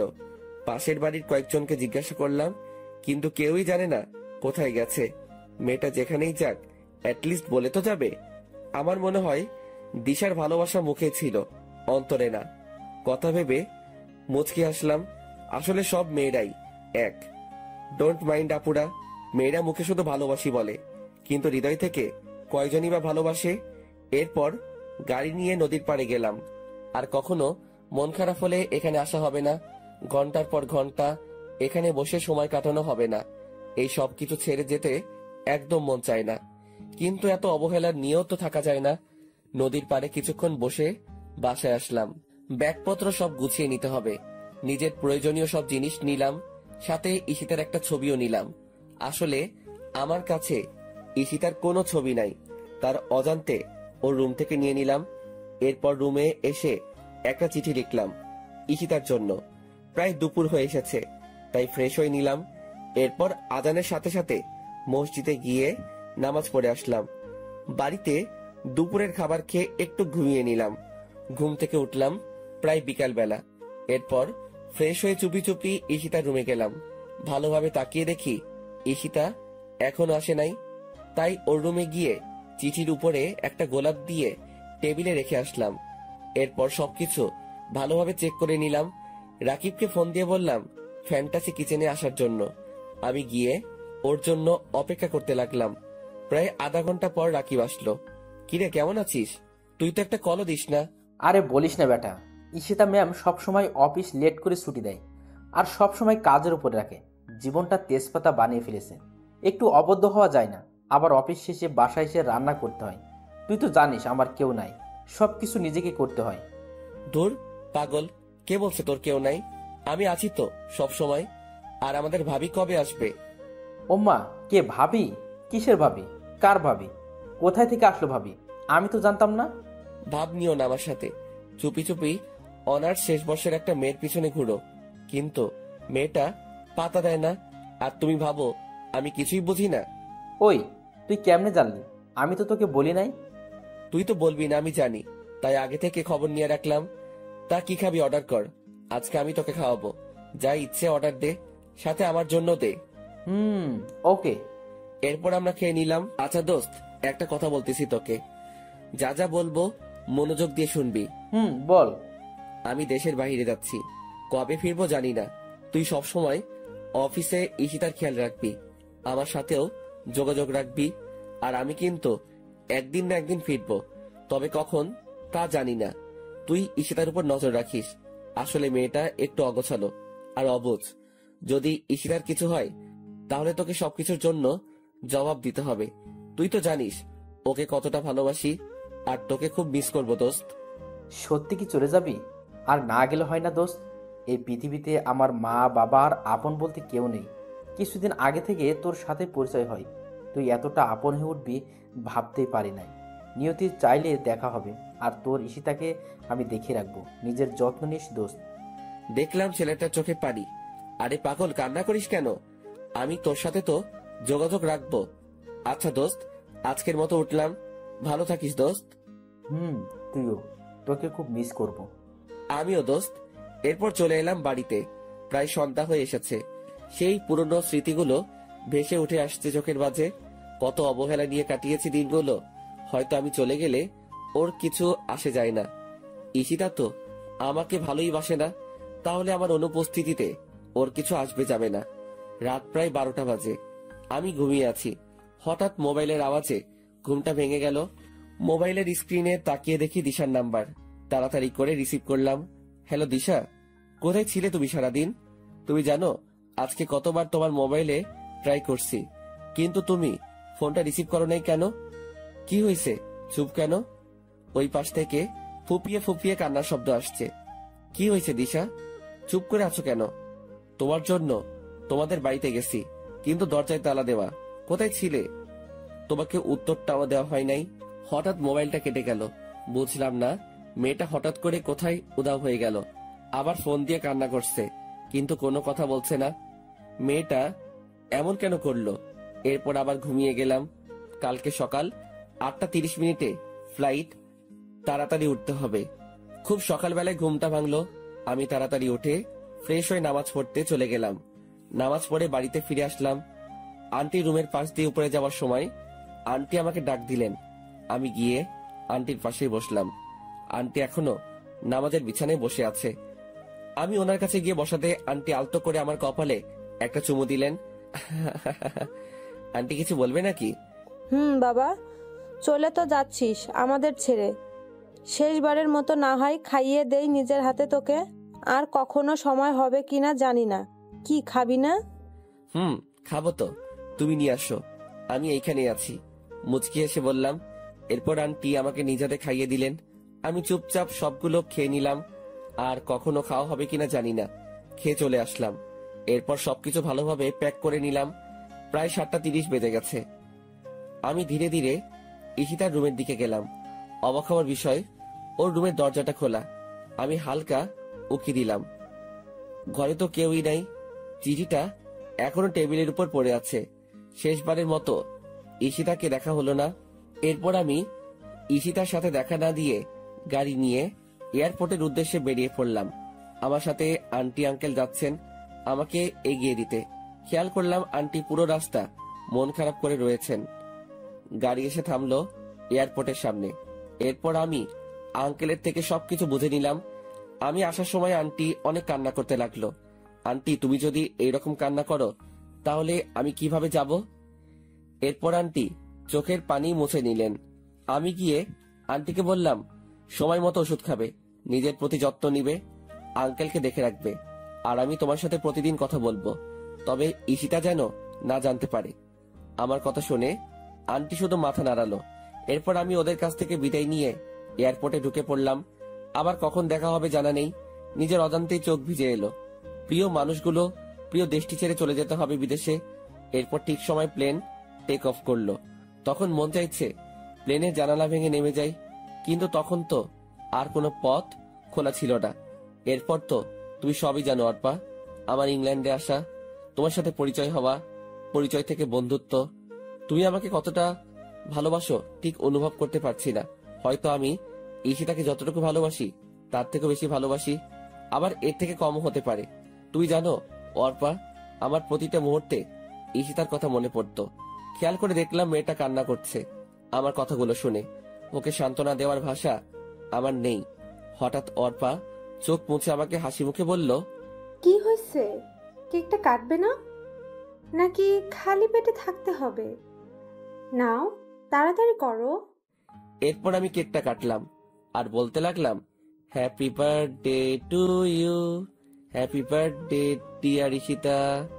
এরপর কেকটা একটু অর্পাকে খাইয়ে দিলাম। আমি আর নিজেকে সামলাতে পারছি না, বুক ফেটে কান্না আসছে। তাই আমি অর্পাকে ছাদে রেখেই নিচে চলে আসলাম। আজকে ঈশিতার জন্মদিন ছিল। এই দেশের মাটিতে প্রায় 5 বছর পার করে ফেললাম। প্রতি বছর ঈশিতার জন্মদিন পালন করতাম আমি। অর্পা মেয়েটা হচ্ছে আমার কলিগ, আমরা একই অফিসে কাজ করি। মেয়েটাও বাঙালি। অর্পা এই দেশে আসে ওর আব্বু আম্মুর কারণে। ওদের মধ্যে নাকি মিল নেই, সারাদিন নাকি ঝগড়া করে। তাই অর্পা রাগ করেই ওদের ছেড়ে এইখানে চলে আসে। বাঙালি হওয়ায় মেয়েটার সাথে বন্ধুত্ব করে নিলাম। এরপর থেকে নাকি মেয়েটা আমাকে ভালোবেসে ফেলে। আমি জানি প্রিয় মানুষটিকে না পেলে কত কষ্টে থাকতে হয়। যদি আমার কোনো পিছুটান না থাকতো তাহলে আমি অর্পাকে আপন করে নিতাম। প্রতি বছর ঈশিতার জন্মদিন পালন করার সময় অর্পা আমার কাছ থেকে আমার আর ঈশিতার গল্পটা শুনতে চাইতো। তাই আমি আমার জীবনের সব ঘটনা বললাম ওকে। আমার কথা শুনে অর্পা একদম কান্না করে দিল। এরপর আমিও রুমে এসে অনেক কান্না করলাম। ঈশিতার সাথে দেখা হবে কিনা জানি না। এরপর দরজা ওপাশ থেকে অর্পা আমাকে ডাকতে লাগলো, এই জনি, দরজা খুলো। কি হয়েছে তোমার? ছাদ থেকে এভাবে চলে আসলে কেন? তাড়াতাড়ি দরজা খুলো বলছি। তোমার জন্য নিজ হাতে রান্না করে এনেছি, তুমি খাবে না? দরজা খুলো বলছি। আমি খাবো না অর্পা, আমার খিদা নেই, তুমি এখন যাও। ওই, তোকে বলছি না দরজা খুলতে? তাড়াতাড়ি দরজা খুলে দে, না হয় তোর মাথা পাঠাবো। আমি ভয়ে তাড়াতাড়ি দরজাটা খুলে দিলাম। কি মেয়ে রে বাবা, আমাকে সামান্য জিনিসের জন্য ঝাড়ি দেয়। ওই, তোমার সমস্যা কি? খাবে না কেন? তোমার জন্য এত কষ্ট করে রান্না করলাম, এখন তুমি কি চাও আমি এইগুলো ফেলে দেই? না, তার আর দরকার হবে না, তুমি খাবার দাও, আমি খেয়ে নিচ্ছি। জনি, একটা কথা বলি, রাখবা প্লিজ? আরে বলো, সমস্যা নাই, আমি তোমার কথা রাখবো। আর বেস্ট ফ্রেন্ডের কথা কি ফেলা যায়? আমি তোমাকে খাইয়ে দেই প্লিজ, শুধু আজকের জন্য। আর কখনো তো সুযোগ হবে না, শুধু একটা বার প্লিজ। কি দিবে না? দাও, সমস্যা নাই। এরপর অর্পা আমাকে খাইয়ে দিল। মেয়েটা আমাকে এতটা ভালোবাসে আমি ভাবতেই অবাক হচ্ছি। শুধুমাত্র আন্টি ছাড়া আর কেউ আমাকে এইরকম ভালোবাসেনি। আর আজকে অর্পা খাওয়া শেষ করে উঠে আমি সোফায় বসে রইলাম। এরপর অর্পা এসে আমার পাশে বসলো। জনি, একটা জিনিস চাইবো, দিবা? বলো, কি চাও? আমাকে একবার জড়িয়ে ধরবে প্লিজ? প্রেমিকা হিসেবে না, ফ্রেন্ড হিসেবে প্লিজ। তোমাকে তো আর আমি পাবো না, কিন্তু একটু জড়িয়ে ধরতে পারি? পারো। বলার সাথে সাথে এই মেয়েটা এসে আমাকে জড়িয়ে ধরলো আর কান্না করে দিল। আমি কিছু বলছি না, কি বলবো আমি? আমার কাছে কি উত্তর আছে? আমি শুধু অর্পার মাথায় হাত রাখলাম। মেয়েটা আমাকে কত ভালোবাসে, কিন্তু আমি তো ওকে ভালোবাসতে পারবো না, কারণ আমি শুধু ঈশিতাকেই ভালোবাসি আর কাউকে ঈশিতার স্থানটা দিতে পারবো না। এরপর অর্পা আমাকে ছেড়ে দিয়ে কান্না করতে করতে চলে গেল। আমি আর কোনো কিছু না ভেবে ঘুমিয়ে পড়লাম। চিন্তা করলাম পরশু দেশে ফিরে যাব। অনেক তো হলো এইভাবে, এখন থেকে না হয় আমার নতুন করে অবহেলা পেতে শুরু করব, তবুও মনের ভিতর কোনো শূন্যতা অনুভব হবে না। এরপর সকালবেলা ঘুম থেকে উঠে ফ্রেশ হয়ে নিলাম, নাস্তা করে রেডি হয়ে অফিসে চলে আসলাম। সারাদিন অফিসে কাজ করে বাসায় আসলাম। অফিস থেকে আসার সময় অর্পাকে বলে দিলাম আমি কালকে বাংলাদেশে ফিরে যাব। ও যদি যেতে চায় তাহলে আমার সাথে যেতে পারে। আমার কথা শুনতে অর্পা খুশিতে রাজি হয়ে গেল। এরপর আমি সকালবেলায় সবকিছু গুছিয়ে নিলাম, অর্পাকে দিয়ে ওর অ্যাপার্টমেন্ট থেকে নিয়ে আসলাম। এয়ারপোর্টে সবকিছু চেক শেষে আমি প্লেনে এসে বসলাম। প্লেন তার যথাসময় চলতে শুরু করলো। প্রায় 4 ঘন্টা পর প্লেন এসে থামলো বাংলাদেশ এয়ারপোর্টে। নিজের দেশের মাটিতেই পা ফেলতেই সব ক্লান্তি দূর হয়ে গেল। এরপর একটা গাড়ি নিয়ে আমি আর অর্পা বাসায় চলে আসলাম। সেই চিরচেনা বাড়িটায় দরজায় দাঁড়িয়ে কলিং বেলে চাপ দিলাম। একটু পর আন্টি এসে দরজা খুলে দিলেন আর আমাকে দেখে ভীষণ অবাক হলেন। খুশিতে আত্মহারা হয়ে আমাকে জড়িয়ে ধরে কান্না করে দিলেন। আমি আন্টির সাথে কান্না করে দিলাম। প্রায় 4 বছর পর আবার আপন মানুষগুলোকে দেখতে পেলাম। কেমন আছো আন্টি? আগে ভালো ছিলাম না, তুই এসে গেছিস, এখন অনেকটা ভালো আছি। তুই কেমন আছিস? আমিও ভালো আছি। কি অবস্থা হয়েছে তোর? একদম শুকিয়ে গেছিস, ঠিক মতন খাবার খাস না। এতগুলো দিন পর আমাদের কথা মনে পড়লো। তোমাদের কথা তো ঠিকই মনে পড়ে। আন্টি ঈশিতা কোথায়? কেমন আছে ঈশিতা? ঈশিতা ওর ঘরে আছে। কেমন আছে তুই গিয়ে জিজ্ঞাসা কর। আর সাথে মেয়েটা কে বাবা? ওহ আন্টি, তোমাকে তো পরিচয় করিয়ে দেই নাই। ও হচ্ছে অর্পা, আমার ফ্রেন্ড। আর অর্পা, উনি হচ্ছে ঈশিতার আম্মু। তোমাকে তো বলেছি। কেমন আছেন আন্টি? আলহামদুলিল্লাহ ভালোই আছি। তুমি কেমন আছো? জি আন্টি, আমিও ভালো আছি। আন্টি আঙ্কেলকে তো দেখতে পাচ্ছি না। আঙ্কেল কোথায়? তোর আঙ্কেল অফিসের কাজে বাহিরে গেছে, আজকেই চলে আসবে। আর কতক্ষণ মেয়েটাকে বাহিরে দাঁড় করিয়ে রাখবি? ভিতরে আয়। আন্টি। অর্পা ভিতরে আসো। এরপর আমি আর অর্পা ভিতরে চলে গেলাম। অর্পাকে গেস্ট রুমটা দেখিয়ে দিলাম। এরপর আমি আমার রুমে চলে আসলাম। নিজের সেই রুমটাতে আবার অনেকগুলো দিন পর এলাম। কিন্তু অবাক হওয়ার বিষয়, আমার রুমটা একদম গোছানো, সবকিছু পরিষ্কার। মনে হয় কেউ প্রতিদিন এসে পরিষ্কার করে যায়। এত কিছু না ভেবে আমি ফ্রেশ হতে চলে গেলাম। এরপর নিচে নাস্তা করতে চলে গেলাম। সাথে অর্পাকে নিয়ে এলাম। মেয়েটা হয়তো লজ্জায় কোনো কিছু বলতে পারবে না। আন্টি আমাদেরকে নাস্তা দিলেন। আমি খেয়ে যাচ্ছি, কিন্তু গলা দিয়ে নামতেছে না। কারণ একটাই, ঈশিতা। আসার পর থেকে ঈশিতাকে দেখতেছি না। ব্যাপার কি? মেয়েটা কোথায় গেল? আন্টি ঈশিতা কোথায়? নাস্তা করবে না? আসার পর থেকে তো একবারও দেখলাম না। কি জানি বাবা কি হয়েছে, তুই যাওয়ার পর থেকে মেয়েটা একদম বদলে গেছে। ঠিক মতন খায় না, ঠিক মতন ঘুমায় না, অফিসে এবং কলেজে কোথাও যায় না। দিন দিন কেমন মৃত্যুর মুখে চলে যাচ্ছে। আন্টির কথা শুনে বুকটা কেঁপে উঠল। কি হয়েছে ঈশিতার? তবে কি ওর কোনো ক্ষতি হয়েছে? কেন হঠাৎ করে এইভাবে বদলে গেল? আন্টি, ঈশিতা এখন কোথায়? মনে হয় রুমেই আছে, সারাদিন নিজেকে রুমেই বন্দি করে রাখে। যা তো মেয়েটাকে ডেকে নিয়ে আয়। কে? আমি যাব? তুই যাইবি, এখন যা তো। এরপর আমি ধীরে ধীরে ঈশিতার রুমের দিকে পা বাড়ালাম। উপরে গিয়ে দেখি দরজাটা খোলা। আমি ঈশিতাকে অনেকবার ডাক দিলাম, উঠল না। এরপর রুমের ভিতরে গিয়ে ঈশিতার খাটের পাশে গেলাম। মেয়েটা ছোট বাচ্চাদের মতো শুয়ে আছে, চুলগুলো মুখের উপরে। আমি আবার ডাক দিলাম। এইবার ঈশিতা চোখ ডলতে ডলতে উঠে গেল। ঈশিতাকে দেখে চোখে পানি ছলছল করছে। কি ঈশিতা, কি হয়ে গেল? শুকিয়ে একদম কাঠ হয়ে গেছে।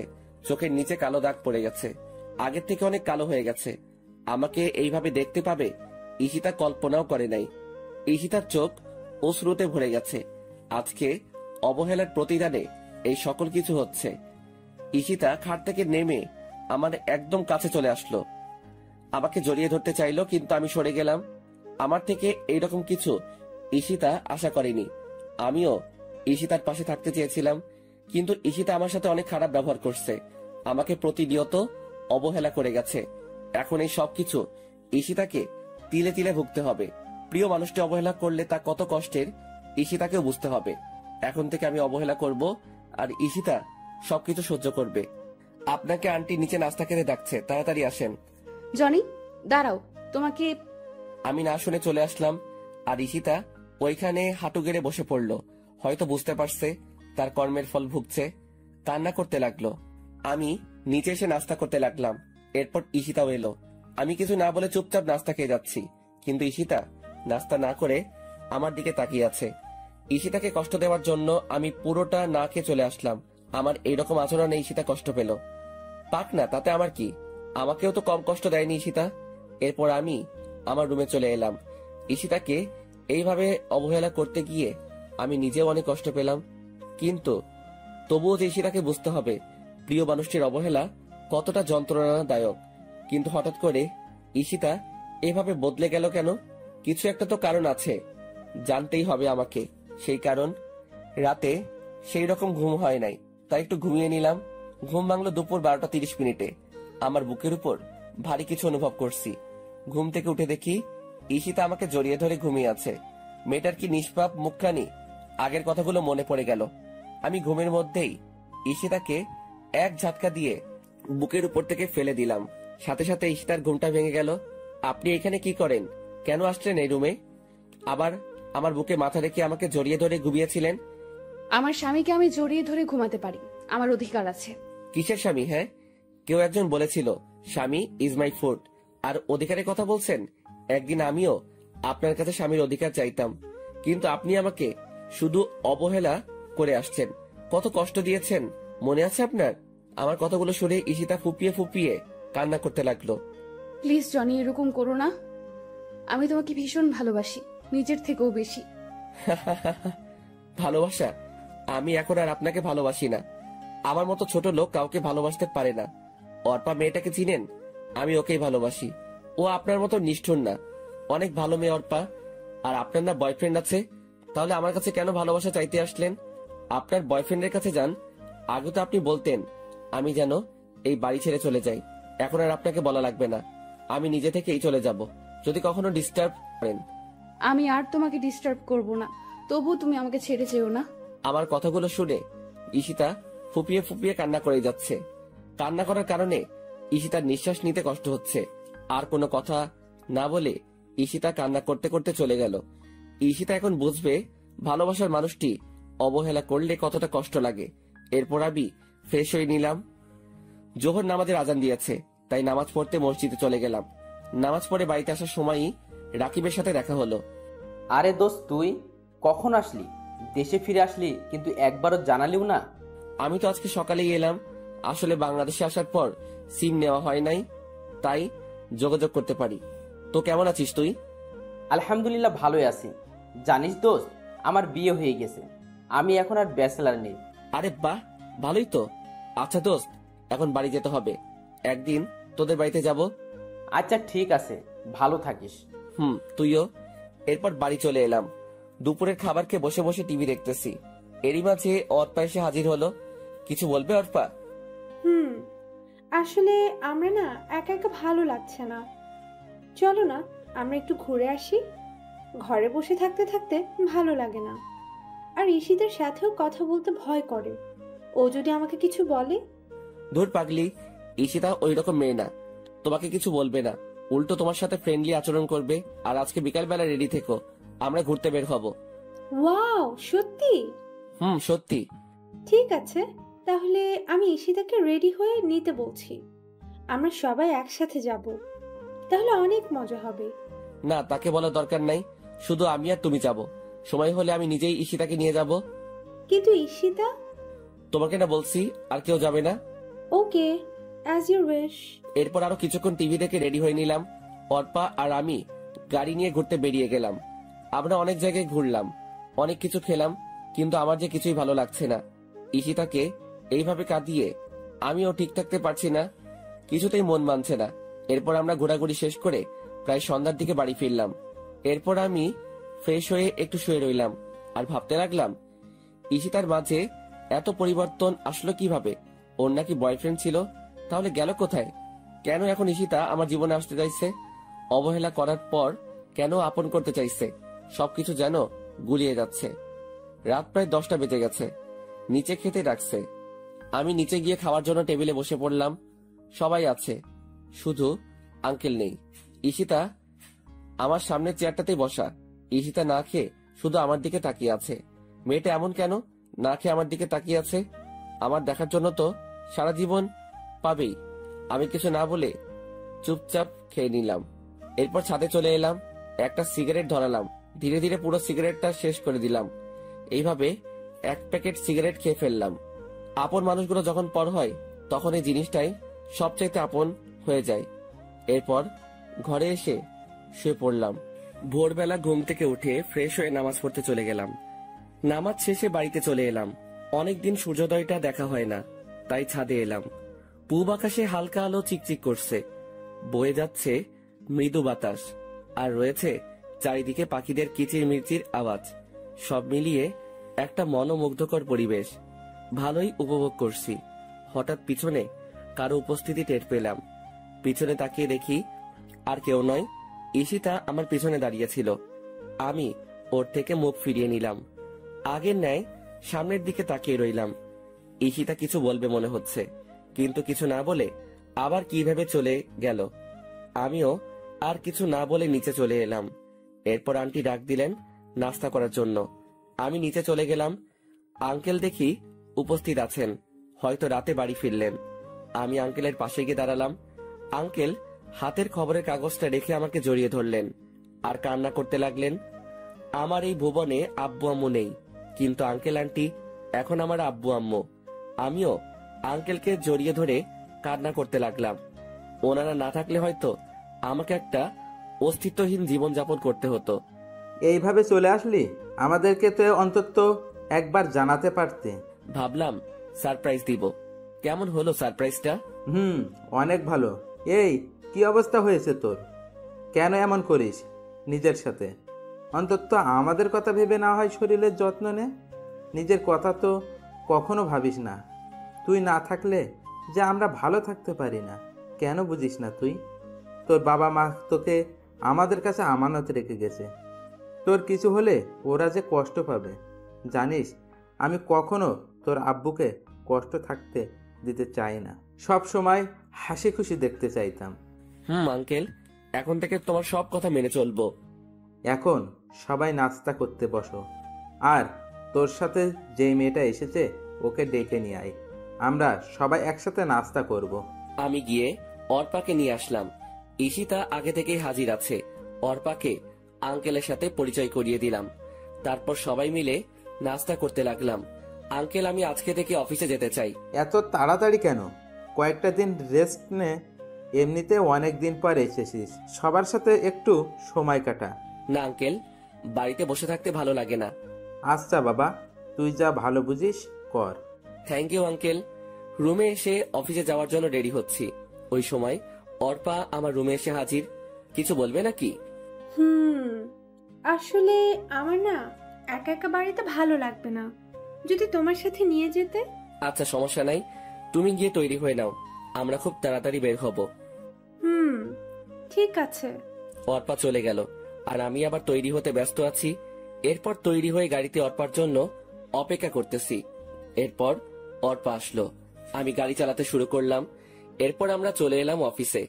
আমি গিয়ে বসের কেবিনে বসলাম। অর্পাকে আমার সাথে নিয়ে আসলাম। এরপর আমি পিয়নকে দিয়ে রাকিবকে আমার কেবিনে ডেকে নিয়ে আসলাম। ফিরে আসবো নাকি? দোস্ত আয়, আর তোর অনুমতি লাগবো না, যখন ইচ্ছা তখন আসতে পারবি। তা বুঝলাম, কিন্তু বাকিরা কি ভাববে বল? বসকে তুই করে ডাকলে কেমন দেখায় না? আরে কে কি বললো আমার কিছু যায় আসে না। যেই জায়গায় আমার কোনো সমস্যা নাই, তাহলে তোর কি সমস্যা? আর আমি তোকে বস হিসেবে বলছি, তুই এখন থেকে আমাকে তুই করে বলবি। আচ্ছা ঠিক আছে, তা কিছু বলবি নাকি?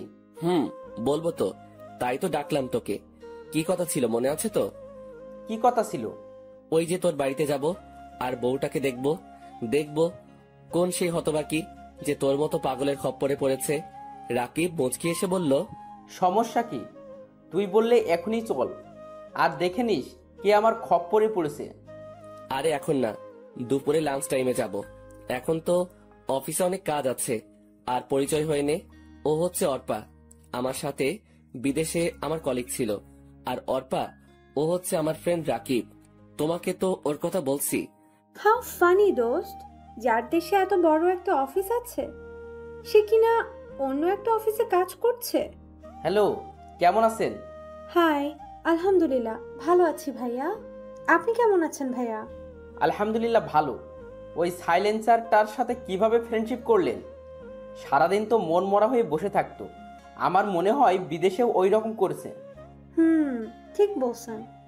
শুধু কাজের সময় কাজ করতো আর সারাদিন বসে বসে সময় কাটিয়ে দিত। আমি ওদের কথাগুলো শুনছি আর মিটমিট করে হাসছি। পাগলগুলা বলে কি, সব সময় হাসি খুশি থাকার চেষ্টা করেও থাকতে পারতাম না। কেন জানি কিসের একটা শূন্যতা অনুভব হতো। এরপর রাকিব চলে যায়। আমি বসে বসে কাজ করতে লাগলাম আর অর্পা বসে বসে ফ্রি ফায়ার খেলতে লাগলো। বুঝি না মেয়েটা এই গেমটা কেমনে খেলা শিখলো, আমার থেকেও ভালো খেলতে পারে। তাই তো সবসময় আমার স্কোয়াডে রাখি। কাজ করতে করতে দুপুরের খাবার সময় হয়ে গেল, কিন্তু আমি এখনো কাজ করতে লাগলাম। অনেক কাজ পড়ে আছে। কিরে চল, আর কতক্ষণ অপেক্ষা করব? আমার কিন্তু ভীষণ খিদা লাগছে। কাজ এখন বন্ধ রাখ। ওই বেটা পেটুক, সবসময় খাই খাই করিস কেন? একটু অপেক্ষা কর, আমি কাজগুলো সেরে ফেলি। আচ্ছা তুই তাড়াতাড়ি কর, আমি আমার ডেস্কে আসি। কাজ শেষ হইলে আমার ডেকে নিস। এরপর রাকিব চলে গেল। আমি কাজে মনোযোগ দিলাম। প্রায় 15 মিনিট পর কাজ শেষ হয়ে এসেছে। এরপর আমি অর্পাকে সাথে নিয়ে রাকিবের সাথে তাদের বাড়িতে উদ্দেশ্যে রওনা হলাম। আমি আর রাকিব কথা বলতে বলতে যেতে লাগলাম। প্রায় কিছু সময় রাকিবের বাড়িতে চলে এলাম। বাড়িটা আমার আগে থেকে চেনা। এরপর আমরা গাড়ি থেকে নেমে গাড়িটা পার্ক করিয়ে নিলাম। রাকিব গিয়ে দরজায় নক করলো। প্রায় কিছু সময় পর দরজা খুলে দিল। ভিতর দিকে তাকিয়ে আমি বড়সড় একটা ধাক্কা খেলাম। ও এখানে কি করে? আরে দিশা, তুমি এখানে? মানে কিভাবে হলো এইসব? রাকিব, তুইও তো কিছু বলিস নাই। ঘরে চল, তারপর সব বলবো। আগে খেয়ে নে, তারপর সবাই বসে কথা বলবো। আর অফিসে এখন দেরি করে গেলেও কিছু হবে না, সব জানতে পারবি। কেন তোকে কিছু বলি নাই? কেন তোর কাছ থেকে এত কিছু লুকিয়ে রাখলাম? এখন চল। এরপর আমরা ভিতরে গেলাম। ফ্রেশ হয়ে চলে এলাম খাওয়ার রুমে। তবে দিশা মেয়েটাকে আজকে অনেক খুশি দেখাচ্ছে। আমিও অনেক খুশি। মেয়েটা অন্তত একটা ভালো মানুষকে তো পেল। কিন্তু ওই শালা রাকিব তো অন্য মেয়েকে ভালোবাসতো। তাহলে ওই মেয়েটার কি হলো? সবকিছু কেমন গুলিয়ে যাচ্ছে। কিরে, এত কি ভাবিস? সব কিছু জানতে পারবি। এখন খেয়ে নে। আর কতক্ষণ অপেক্ষা করব? ভীষণ ক্ষুধা লাগছে। আমি মুচকি হেসে ওর কথায় সম্মতি জানালাম। এরপর আমরা সবাই খেতে বসে গেলাম। বাহ, মেয়েটার হাতের রান্না তো অনেক ভালো। পেট পুড়ে খেলাম। এরপর আমি একটু ছাদে এলাম। হাতে একটা সিগারেট নিলাম। সিগারেটটা ধরিয়ে টানতে লাগলাম। অবশ্যই আমি আগে এইসব ছাইপাস খেতাম না। এখন কেমনে যে এইসব ছাইপাস আপন হয়ে গেছে। হঠাৎ পিছনে কারো উপস্থিতি টের পেলাম। তাকিয়ে দেখি রাকিব দাঁড়িয়ে আছে।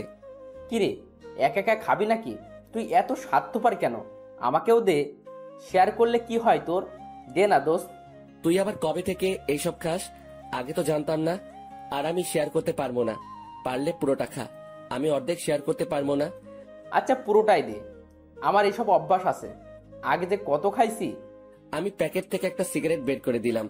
শালা জ্বালাতে পারছে না। আর ওনার নাকি অভ্যাস আছে। কিরে, পারছি না তো। শালাকে সিগারেট দিলি? সেই কখন থেকে চেষ্টা করেই যাচ্ছি, কিন্তু কিছুতেই জ্বলছে না। আবাল মার্কা সিগারেট। তুমি আমার কচু জানো। সিগারেট মুখে নিয়ে জ্বালাতে হয়, হাতে রেখে না। ওনার নাকি আবার অভ্যাস আছে। না পারলে খাইস না। আরে দে তো। তুই পারলে আমি পারবো না কেন? আমি ঠিকই পারবো। তাড়াতাড়ি কর, পরে কিন্তু দিশা চলে আসবে। তখন কিন্তু আমি নিজের দিশাহারা হয়ে যাব। এত ভয় পাইলে খাও কেন? না খেলেই তো চলে। আরে ভাই, দিবি তুই? বক বক না করে তাড়াতাড়ি সিগারেট জ্বালা। আমি আর কিছু না বলে সিগারেটটা জ্বালিয়ে দিলাম। শালা প্রথম টান দিয়ে কাশতে শুরু করলো। ও যদি আগে থেকে সিগারেট টানতো তাহলে তো এমন হতো না। বুঝলাম না ব্যাপারটা। এরপর ধীরে আরো একটু শেষ করলো। এখন দেখি রাকিবের চোখ দিয়ে পানি পড়তে লাগলো। আমি বুঝে গেলাম রাকিব আগে কখনো সিগারেট খাই নাই। আমি তাড়াতাড়ি ওর হাত থেকে সিগারেটটা কেড়ে নিলাম। মিথ্যা কথা বললি কেন? তুই তো ঠিক মতো সিগারেট টানতেই পারিস না। তাহলে কেন এইরকম করলি? দেখ তো তোর চোখ কি রকম লাল হয়ে গেছে। আর খেতে হবে না সিগারেট, তোর পরে ক্ষতি হবে। আমার ক্ষতি হলে তোর ক্ষতি হবে না। তুই কেন এইসব খাস? আমাকে সিগারেটটা ফিরিয়ে দে বলে দিলাম। না, দিব না। এখন নিচে যা, আমি আসতেছি। এই কথা বলে আমি আবার সিগারেটটা টানতে শুরু করলাম। রাকিব এসে আমাকে জড়িয়ে ধরে কান্না করে দিল। বুঝলাম না ছেলেটার কাহিনী। প্রথমত সিগারেট খেতে না পেরেও মিথ্যা বলে আমার থেকে সিগারেট নিল। এখন আবার কান্না করতে লাগলো। কিরে, কান্না করিস কেন? কান্না থামা বেটা। কি হয়েছে বল আমাকে। দিশার সাথে ঝগড়া করলো নাকি? চল আমার সাথে, আজকে দিশার খবর আছে। এত বড় সাহস, আমার বন্ধুর সাথে ঝগড়া করে? চল তুই আমার সাথে। দিশা নয়, আমার এই কান্নার কারণ তুই। মানে আমি কি করলাম? কোনো ভুল করলাম নাকি? বল তাহলে, আমি ভুলটা শুধরানোর চেষ্টা করব। তবু তুই কান্না করিস না দোস্ত। অনেক বড় ভুল করছিস। তোকে নিয়ে আমার অনেক চিন্তা হয়। কখন জানি কি হয়ে যায়। তোকে আমার একটা কথা রাখতে হবে, আমার কসম দিয়ে বললাম। আরে চিন্তা করিস কেন, বলবি তো? আর আমি তোর সব কথা রাখবো। শুধু কি করতে হবে বল। তুই সিগারেট খাওয়া ছেড়ে দে দোস্ত। তোকে হারাতে চাই না আমি। যখন এই শহরে আমার কেউ ছিল না, তখন তুই আমার পাশে ছিলি। নিজের ভাইয়ের মতো আমার সাথে চলতি। আমি চাই না তোর কিছু হোক। আমি দিশার চাইতে তোকে বেশি ভালোবাসি দোস্ত। দিশা গেলে ওর মতো আরো অনেক মেয়ে পাবো, কিন্তু তোর মতো বন্ধু পাবো না। আর আমি দিশাকে ভালোবাসি না যে তাও না, আমি দিশাকে অনেক ভালোবাসি, কিন্তু তোর থেকে কম। আর আমি কখনো সিগারেট খাই নাই। সিগারেট ধোয়া আমার নাকে লাগলেই চোখ লাল হয়ে যায়, এরপর চুলকাতে শুরু করে। ভীষণ ভয় পাই সিগারেটের গন্ধটাকে। প্লিজ দোস্ত, এসব খাওয়া ছেড়ে দে। আমি চাই না তোর কিছু হোক, তোকে হারাতে চাই না। আরে পাগল, তুই এত ইমোশনাল কেন? এখন থেকে তোকে কথা দিলাম আর কখনো এইসব খাবো না। এখন কান্না থামা বেটা, মেয়েদের মতো কান্না করতে হবে। আর আমি কোথাও যাব না তোকে ছেড়ে, তবে বাসর ঘর হলে ভিন্ন কথা। আমার কথা শুনে রাকিব আওয়াজ করে হেসে দিল। আমি রাকিবকে হাসানোর জন্যই এই কথা বলেছি। এরপর সিগারেটটা ফেলে দিয়ে রাকিবকে নিয়ে নিচে চলে আসলাম। এরপর দুইজন পাশাপাশি ভালোভাবে ফ্রেশ হয়ে নিলাম, যাতে সিগারেট গন্ধ আমাদের শরীরে না থাকে। এরপর সবাই মিলে ড্রয়িং রুমে বসে পড়লাম। অর্পাও ছিল আমাদের সাথে। রাকিব বলতে শুরু করলো, তুই বিদেশ যাওয়ার 2 দিন আগে আমি অফিসে বসে দিশার ফটোগুলো দেখতেছি।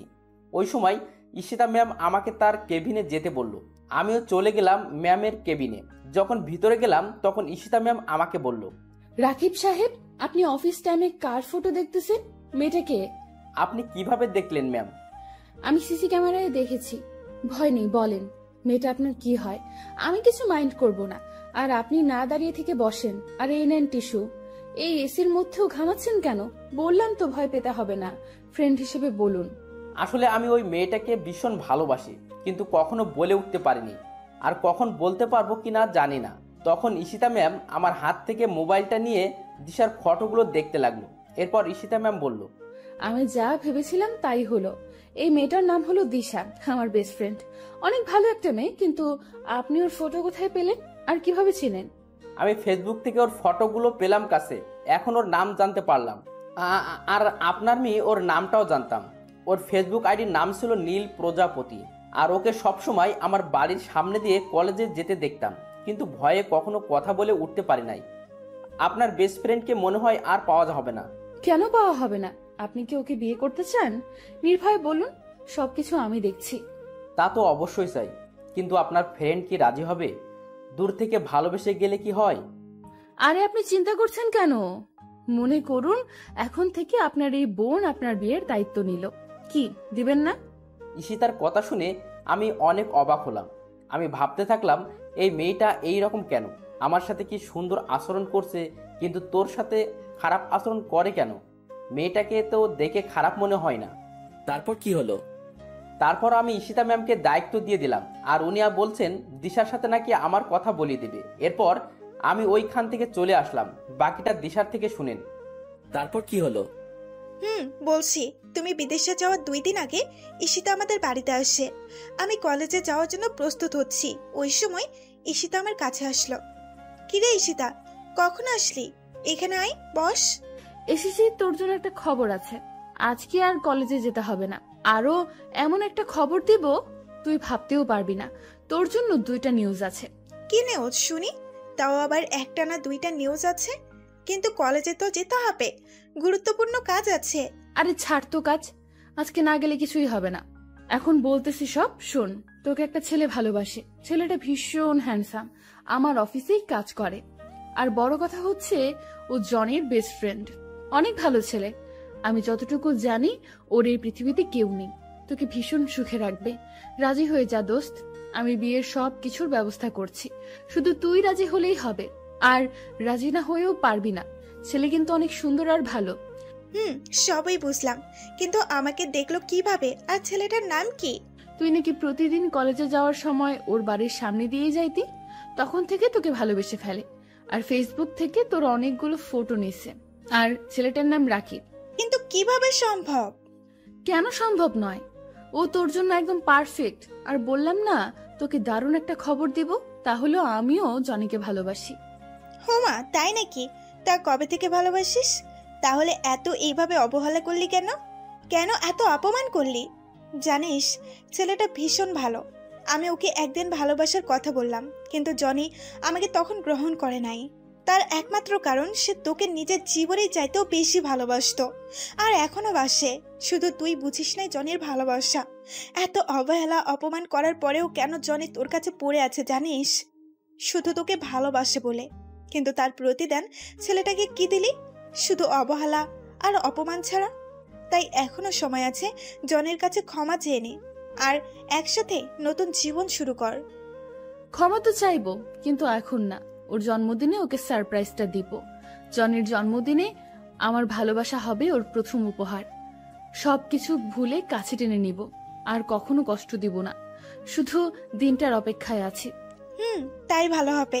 কিন্তু হঠাৎ করে এত পরিবর্তন আসলো কোথা থেকে?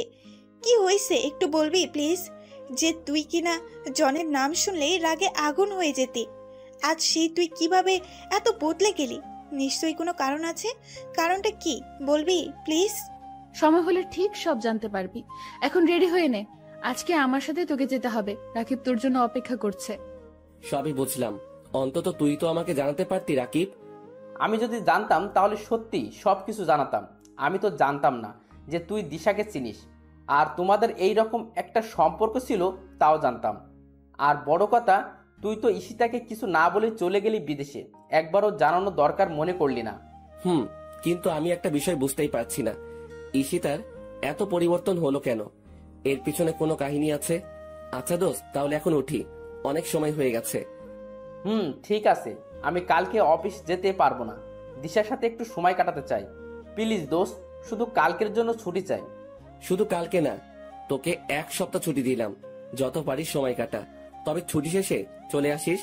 দিশার খেয়াল রাখিস, কখনো কষ্ট দিস না। আর দিশা আমার বন্ধুটা কিন্তু সাদাসিধে আর ইমোশনাল, তাই কখনো ওকে অবহেলা বা ইগনোর করিও না। আর তুমি আমাকে ক্ষমা করে দিও জনি। জানি আমার এই অপরাধের ক্ষমা নেই।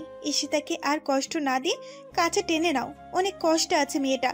তুমি তো জানো, প্রিয় মানুষটির দেওয়া অবহেলা মৃত্যুর সমান। যদি বেশি ইগনোর করো ঈশিতাকে, তাহলে জীবনে তাকে হারিয়ে ফেলতে পারো। আরে ক্ষমার কি আছে? আমি তো চাইতাম তোমার জীবনে এমন কেউ আসুক যে সবসময় তোমাকে ভালোবাসবে, সুখে রাখবে। আর দেখো, পেয়ে গেলে বিশ্বস্ত মানুষটাকে। আর রাকিবও পেয়ে গেল তার ভালোবাসার মানুষটিকে। আর আমাদের বাড়ি আবার আসবে, কিন্তু পরের বার যেন ঈশিতাকে সাথেই দেখি। মুচকি এসে বললাম, দেখবে।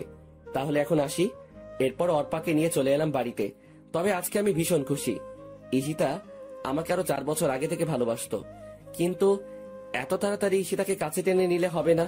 ওকে ভালোভাবে বুঝতে হবে আপনজনের অবহেলা সহ্য করা কতটা যন্ত্রণাদায়ক। এরপর আমি ফোন করে বলে দিলাম অফিস যেন আজকে 4টায় ছুটি দিয়ে দেয়। ভালো লাগছে না, তাই রুমে বসে আছি। হঠাৎ কোথায় থেকে ঈশিতা আমার রুমে এসে হাজির। আপনি এখানে কেন? চলে যান আমার রুম থেকে। আপনাকে দেখলে আমার শরীরটা জ্বালা করে, অসহ্য লাগে আপনাকে। কি চান এখানে? এইভাবে কথা বলছো কেন? আমি তো তোমার বউ। মাফ করে দাও না প্লিজ আমাকে। কখনো তোমাকে কষ্ট দেব না, প্লিজ। ভীষণ ভালোবাসি তোমায়। তোমাকে ছাড়া আমার একটা দিনও ভাবা কষ্টকর। তোমাকে যে হৃদয়ের গোপন কুঠিরেতে বেঁধে ফেলেছি, যদি দূরে যেতে চাও তাহলে আমার কলিজা ছিঁড়ে যেতে হবে। তখন হয়তো আমি একটা জীবন্ত লাশ হয়ে যাব। মাফ করব, তাও আবার আপনাকে? অসম্ভব, কখনো আমি আপনাকে মাফ করব না। আর কি বললেন, ভালোবাসেন আমাকে? ভীষণ হাসি পাচ্ছে আপনার কথা শুনে। হঠাৎ কোথায় থেকে এত ভালোবাসার উৎপত্তি ঘটলো? আমি একদিন একজনকে ভীষণ ভালোবাসতাম, তাকেও যত্ন করে রেখেছিলাম হৃদয়ের গোপন কুঠুরিতে। কিন্তু কি পেলাম তার কাছ থেকে? দিন শেষে অবহেলা আর অপমান হলো আমার পথ চলা সাথী। আর আমিও এখন জীবন্ত লাশ হয়ে জীবনযাপন করতেছি। তাই কাউকে আর জীবনের সাথে মিশাতে পারবো না। ভালোবাসা সবার জীবনে একবারই আসে, আমারও ছিল, কিন্তু তা আজকে লাশ হয়ে গেল। আমার হাতটা ধরে ঈশিতা বলল, প্লিজ আমাকে ক্ষমা করে দাও। আমি আসলে বুঝতে পারি নাই, ভীষণ ভালোবাসি তোমাকে। আমি আমার ভুল বুঝতে পেরেছি। তোমার সাথে খারাপ ব্যবহার করা ঠিক হয়নি। এখন যদি আমাকে ক্ষমা না করো তাহলে আমাকে চিরতরে হারাবে। তুমি আমাকে ছেড়ে কয়েক বছর দূরে ছিলে, আমি কিন্তু চিরতরের জন্য দূরে চলে যাব, এমন দূরে যেখানে গেলে কেউ আর কখনো ফিরতে পারে না। আমার হাতটা ছাড়ুন।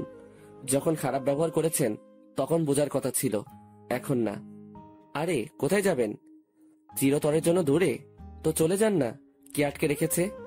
আমার হাত ছাড়ুন। না, আমি তোমার হাত ছাড়বো না। আগে বলো ভালোবাসি। আপনাকে বলছি হাত ছাড়তে। হাত ছাড়ুন, না হয় আমি কিছু একটা করে ফেলবো। যত কিছুই হোক আমি তোমার হাত ছাড়বো না। ছাড়বেন না তো? বললাম তো ছাড়বো না। আমি জোর করে হাতটা ছাড়িয়ে নিয়ে ঠাস ঠাস করে ঈশিতাকে 2টা থাপ্পড় মারলাম। ঈশিতা হয়তো আমার থেকে এইরকম কিছু আশা করে নাই। ওই, তোর সমস্যা কি? আমি তোর মতো মেয়েকে ভালোবাসি না, আমি অর্পাকে ভালোবাসি। আর আগে তুই আমাকে এই বাড়ি ছেড়ে চলে যেতে বলতি না, কিন্তু এখন তুই যদি যাস আমি এই বাড়িতে থাকি তবু থাকবো না। এখন দূর হ আমার সামনে থেকে। আমার সামনে আসার চেষ্টা করবি না, তখন কিন্তু আরো খারাপ হবে তোর সাথে। যত সব নষ্ট মেয়ে কোথাকার। আমার কথা শুনে মেয়েটা আর এখানে দাঁড়াতে পারলো না, কান্না করতে করতে চলে গেল। এখন আমার নিজেরই কান্না আসতে লাগলো। মেয়েটাকে এইভাবে মারাটা ঠিক হয় নাই। থাপ্পড়টা অনেকটা জোরেই লেগেছে। ঠোঁট কেটে রক্ত বের হতে লাগলো মেয়েটার। কথাগুলো ভাবতেই কান্না চলে এলো। আমি কান্না করতে লাগলাম। সরি ঈশিতা, তোমাকে এইভাবে কষ্ট দিতে চাই নাই, কিন্তু আমারও যে কিছু করার নাই। ভালোবাসার মায়াজালে বন্দি আমি, নিজেকে নিজেই বলতে লাগলাম। তবে মেয়েটা শেষ কথাটা আমাকে বেশি ভাবাচ্ছে। ওকে চিরতরের জন্য হারাতে হবে। তবে কি মেয়েটা ওর নিজের কোনো ক্ষতি করবে না তো? না, এই মেয়েটাকে চোখে চোখে রাখতে হবে, কোনো ক্ষতি হতে দেওয়া যাবে না। আর কোনো কিছু না ভেবে একটু ঘুমাতে চেষ্টা করলাম, ঘুম কিছুতেই আসছে না। কি জানি মেয়েটা কি করতেছে। আমি শোয়া থেকে উঠে ধীরে ধীরে ঈশিতার রুমের দিকে এগোতে লাগলাম। দরজার কাছে এসে ভিতরে তাকিয়ে দেখি মেয়েটা শুয়ে আছে। একটু কাছে গিয়ে মোবাইলের ফ্ল্যাশ লাইটটা জ্বালিয়ে দেখি মেয়েটার চোখ দুটো ফুলে আছে। ওকে দেখেই বুকের ভিতরটায় ঝড় শুরু হয়ে গেল। মনে হয় অনেক কান্না করেছে। মোবাইলের লাইটের আলো চোখে পড়াতে ঈশিতার ঘুমটা ভেঙে গেল। আমাকে দেখেই এক প্রকার জড়িয়ে ধরল। আমি কিছুক্ষণ সময় চুপ করে রইলাম। এরপর বললাম, আমাকে ছাড়েন, এইভাবে জড়িয়ে রেখেছেন কেন? জড়িয়ে ধরে রেখে ঈশিতা বলতে লাগলো, না ছাড়বো না, ছেড়ে দিলেই আমাকে ছেড়ে অনেক দূরে চলে যাবে। আমি তা কখনো হতে দিব না। ভীষণ ভালোবাসি তোমায়। যদি কখনো দূরে চলে যাও তাহলে আমি সত্যিই মরে যাব। জানো, আজকে তোমার থাপ্পড় দেওয়াতে কষ্ট পাই নাই, কষ্ট পাইছি তোমার কথাগুলোতে। প্লিজ আমাকে মাফ করে দাও, কখনো তোমাকে ভুলতে পারবো না। আর যদি দূরে চলে যাও তাহলে আগে আমাকে শেষ করে দাও, তারপর চলে যাও। সবকিছু ভুলে আমাকে কাছে টেনে নাও। আচ্ছা যাব না, এখন ঘুমাও, শুভরাত্রি। তারপর আমিও ঈশিতার কাছ থেকে নিজেকে ছাড়িয়ে নিয়ে চলে আসলাম। আমার রুমে এসে শুয়ে পড়লাম। ঘুম থেকে উঠে আমি চমকে গেলাম। ঈশিতা আমাকে জড়িয়ে ধরে শুয়ে আছে। মেয়েটার দিকে তাকিয়ে দেখি ঠোঁটের কোণায় এখনো রক্তের দাগ লেগে আছে, আর গালে আছে 5 আঙ্গুলের দাগ। মেয়েটা আজকে ভীষণ মায়াবী লাগছে। অন্যরকম একটা মায়া কাজ করছে ওর মুখে। ওর মায়া ভরা মুখটা আমাকে ওর দিকে টানছে। তবু নিজেকে সামলিয়ে নিয়ে ঈশিতাকে ডাকতে লাগলাম, ঈশিতা, এই ঈশিতা, উঠো, এখানে কেন আসলে? আরে আমাকে ছাড়ো, অনেক বেলা হয়েছে, তাড়াতাড়ি উঠে পড়ো। ঈশিতা উঠে দেখে ও আমার বুকে মাথা দিয়ে শুয়ে আছে। আমাকে দেখে ভীষণ লজ্জা পেল ঈশিতা। আর আমার মুখে তুমি ডাকটা শুনে ঈশিতা অনেকটা বিস্মিত হলো। এরপর আমাকে ছেড়ে ঈশিতা দৌড়ে চলে গেল। এরপর আমি ফ্রেশ হয়ে নাস্তা করতে চলে গেলাম। নিচে ঈশিতা আর অর্পা 2জন বসে গল্প করছে। আমি গিয়ে তাদের সাথে বসে পড়লাম আড্ডাতে। অনেক মজা হয়েছে। তবে ঈশিতাকে আজকে ভীষণ খুশি দেখাচ্ছে। মেয়েরা বেশি কিছু চায় না, শুধু নিজের ভালোবাসার মানুষটির কাছ থেকে একটু ভালোবাসা পেলেই তা তাদের জন্য যথেষ্ট। ঈশিতাও তার ব্যতিক্রম নয়। ঈশিতা কেন এত খুশি তা তো আমি জানি। এরপর সবাই মিলে নাস্তা করে নিলাম। নাস্তা শেষ করে আমি রুমে চলে আসলাম। অফিসে যাব তাই রেডি হতে লাগলাম। হঠাৎ করেই অর্পা আমার রুমে এলো। কিছু বলবে নাকি অর্পা? আমি অফিসে যাব, কিছু প্রয়োজন হলে বলো। না, আমার কিচ্ছুর প্রয়োজন নেই। তোমাকে একটা কথা বলতে চাই। আমি আর এখানে থাকতে পারবো না। বলো, কি বলবে? আর থাকবে না কেন? ঈশিতা কি কিছু বলেছে? তাহলে আমাকে বলো, তোমার সাথে কি খারাপ ব্যবহার করেছে? না, ঈশিতা কিছু বলে নাই। জানো, ঈশিতা খুব ভালো মেয়ে। আসলে আম্মু ফোন করেছে, আমাকে বাড়িতে যেতে বলেছে। আমার নাকি বিয়ে ঠিক করেছে। বিয়েতে আব্বু আম্মু সবাই রাজি আছে। আর আমার বিয়ের মধ্যে দিয়েই তারা আবার এক করতে পারবো। আর এর জন্য আমাকে যা করতে হয় করব। তবু আব্বু আম্মুকে এক করবই। যদি এর জন্য আমাকে বিয়ে করতে হয় তাতেও আমি রাজি আছি। আমি সব সময় তাদের সুখে দেখতে চাই। আর তোমাকে এইটাই বলতে এসেছি। আমি সবকিছু গুছিয়ে নিয়েছি। তুমি প্লিজ আমাকে বাস স্ট্যান্ডে নিয়ে আসো। ও, তা কবে ঠিক করলো বিয়ে? যদি তোমার বিয়ে করাতে আন্টি আঙ্কেল আবার এক হয় তাতে সমস্যা নাই, কিন্তু ছেলেটাকে কিরকম ছেলে স্বভাব? আর এখনই যেতে হবে নাকি?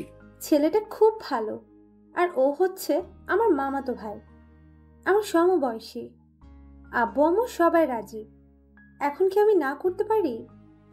আমি সব সময় তাদের হাসি খুশি দেখতে চাই। আর বিয়েটা কবে আমাকে এখনো বলে নাই, শুধু তাড়াতাড়ি বাড়ি ফিরতে বলেছে।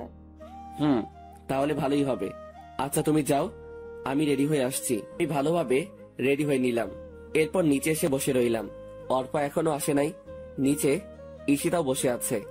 আমি ঈশিতাকে শুনিয়ে শুনিয়ে বলতে লাগলাম, আন্টি আমি আজকে অর্পার সাথে চলে যাচ্ছি। আবার কখনো এই বাড়িতে আসা হবে কিনা জানি না। ভালো থেকো সবাই। আর কেউ একজন আছে এই বাড়িতে, তাকে বলে দিও আমি আর ফিরবো না। আমাকে দেখলে তো আবার তার সহ্য হয় না। ওইখানে অর্পাকে বিয়ে করে নিব। আমাদের বাচ্চা হলে তবেই ফিরবো। কথাগুলো ঈশিতাকে শুনিয়ে শুনিয়ে বললাম যাতে ঈশিতা রাগ করে। আসলে আমার এইরকম কোনো চিন্তা ভাবনা ছিল না। ভাবলাম ঈশিতাকে রাগিয়ে অফিসে চলে যাব। এরপর অফিস থেকে আসার সময় তার রাগ ভাঙানোর জন্য যা করতে হয় করব। এরপর আমি আর অর্পা গাড়ি নিয়ে বেরিয়ে পড়লাম।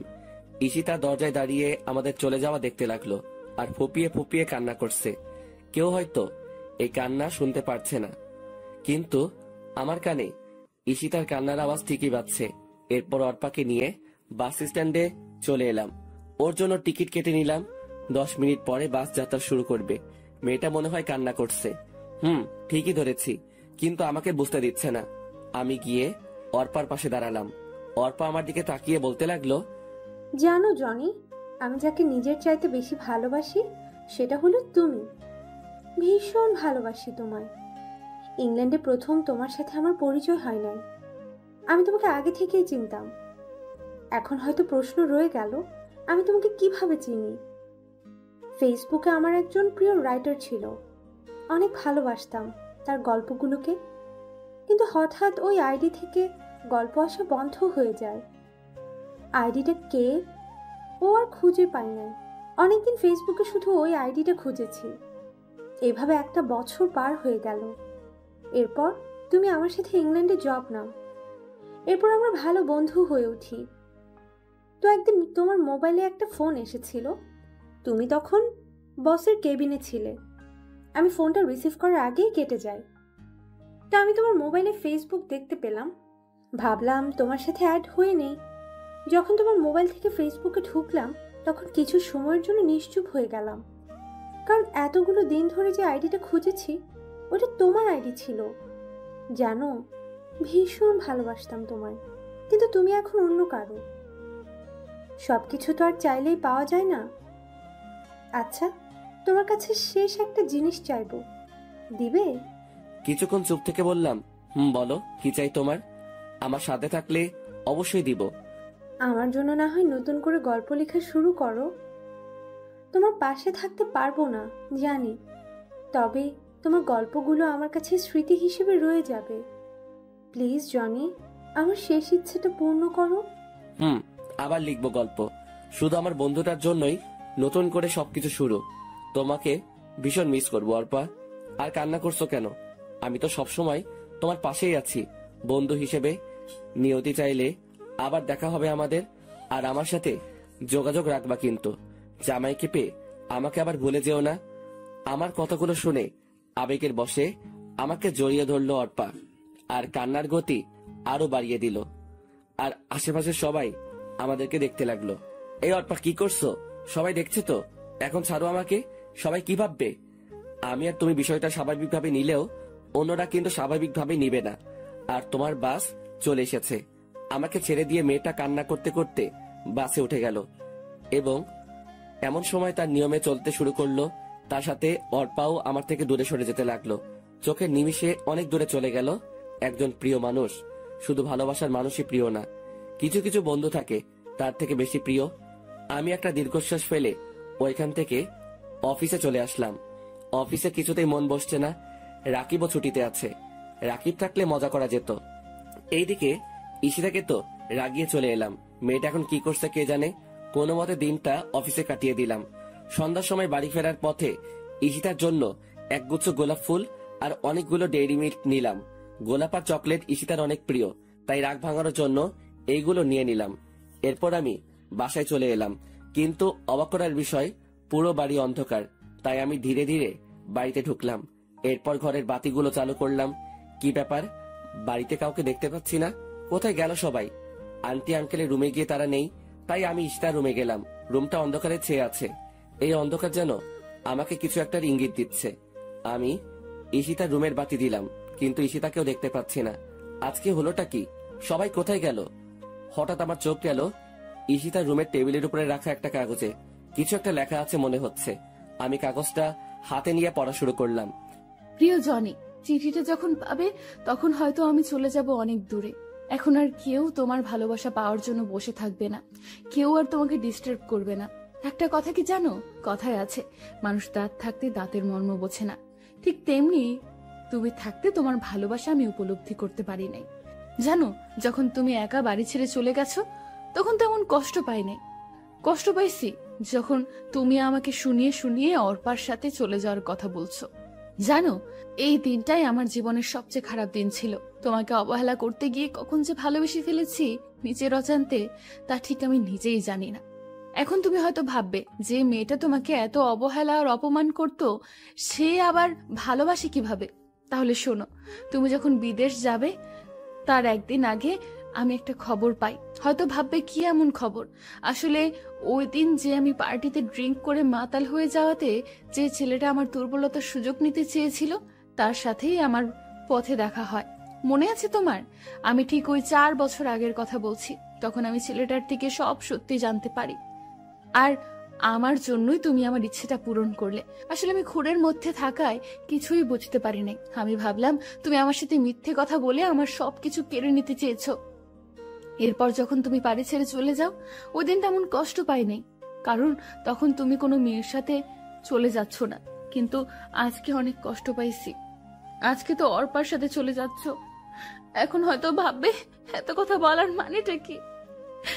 একটা মানে অবশ্যই আছে, আর তা হলো আমি তোমার থেকে চলে যাচ্ছি অনেক দূরে।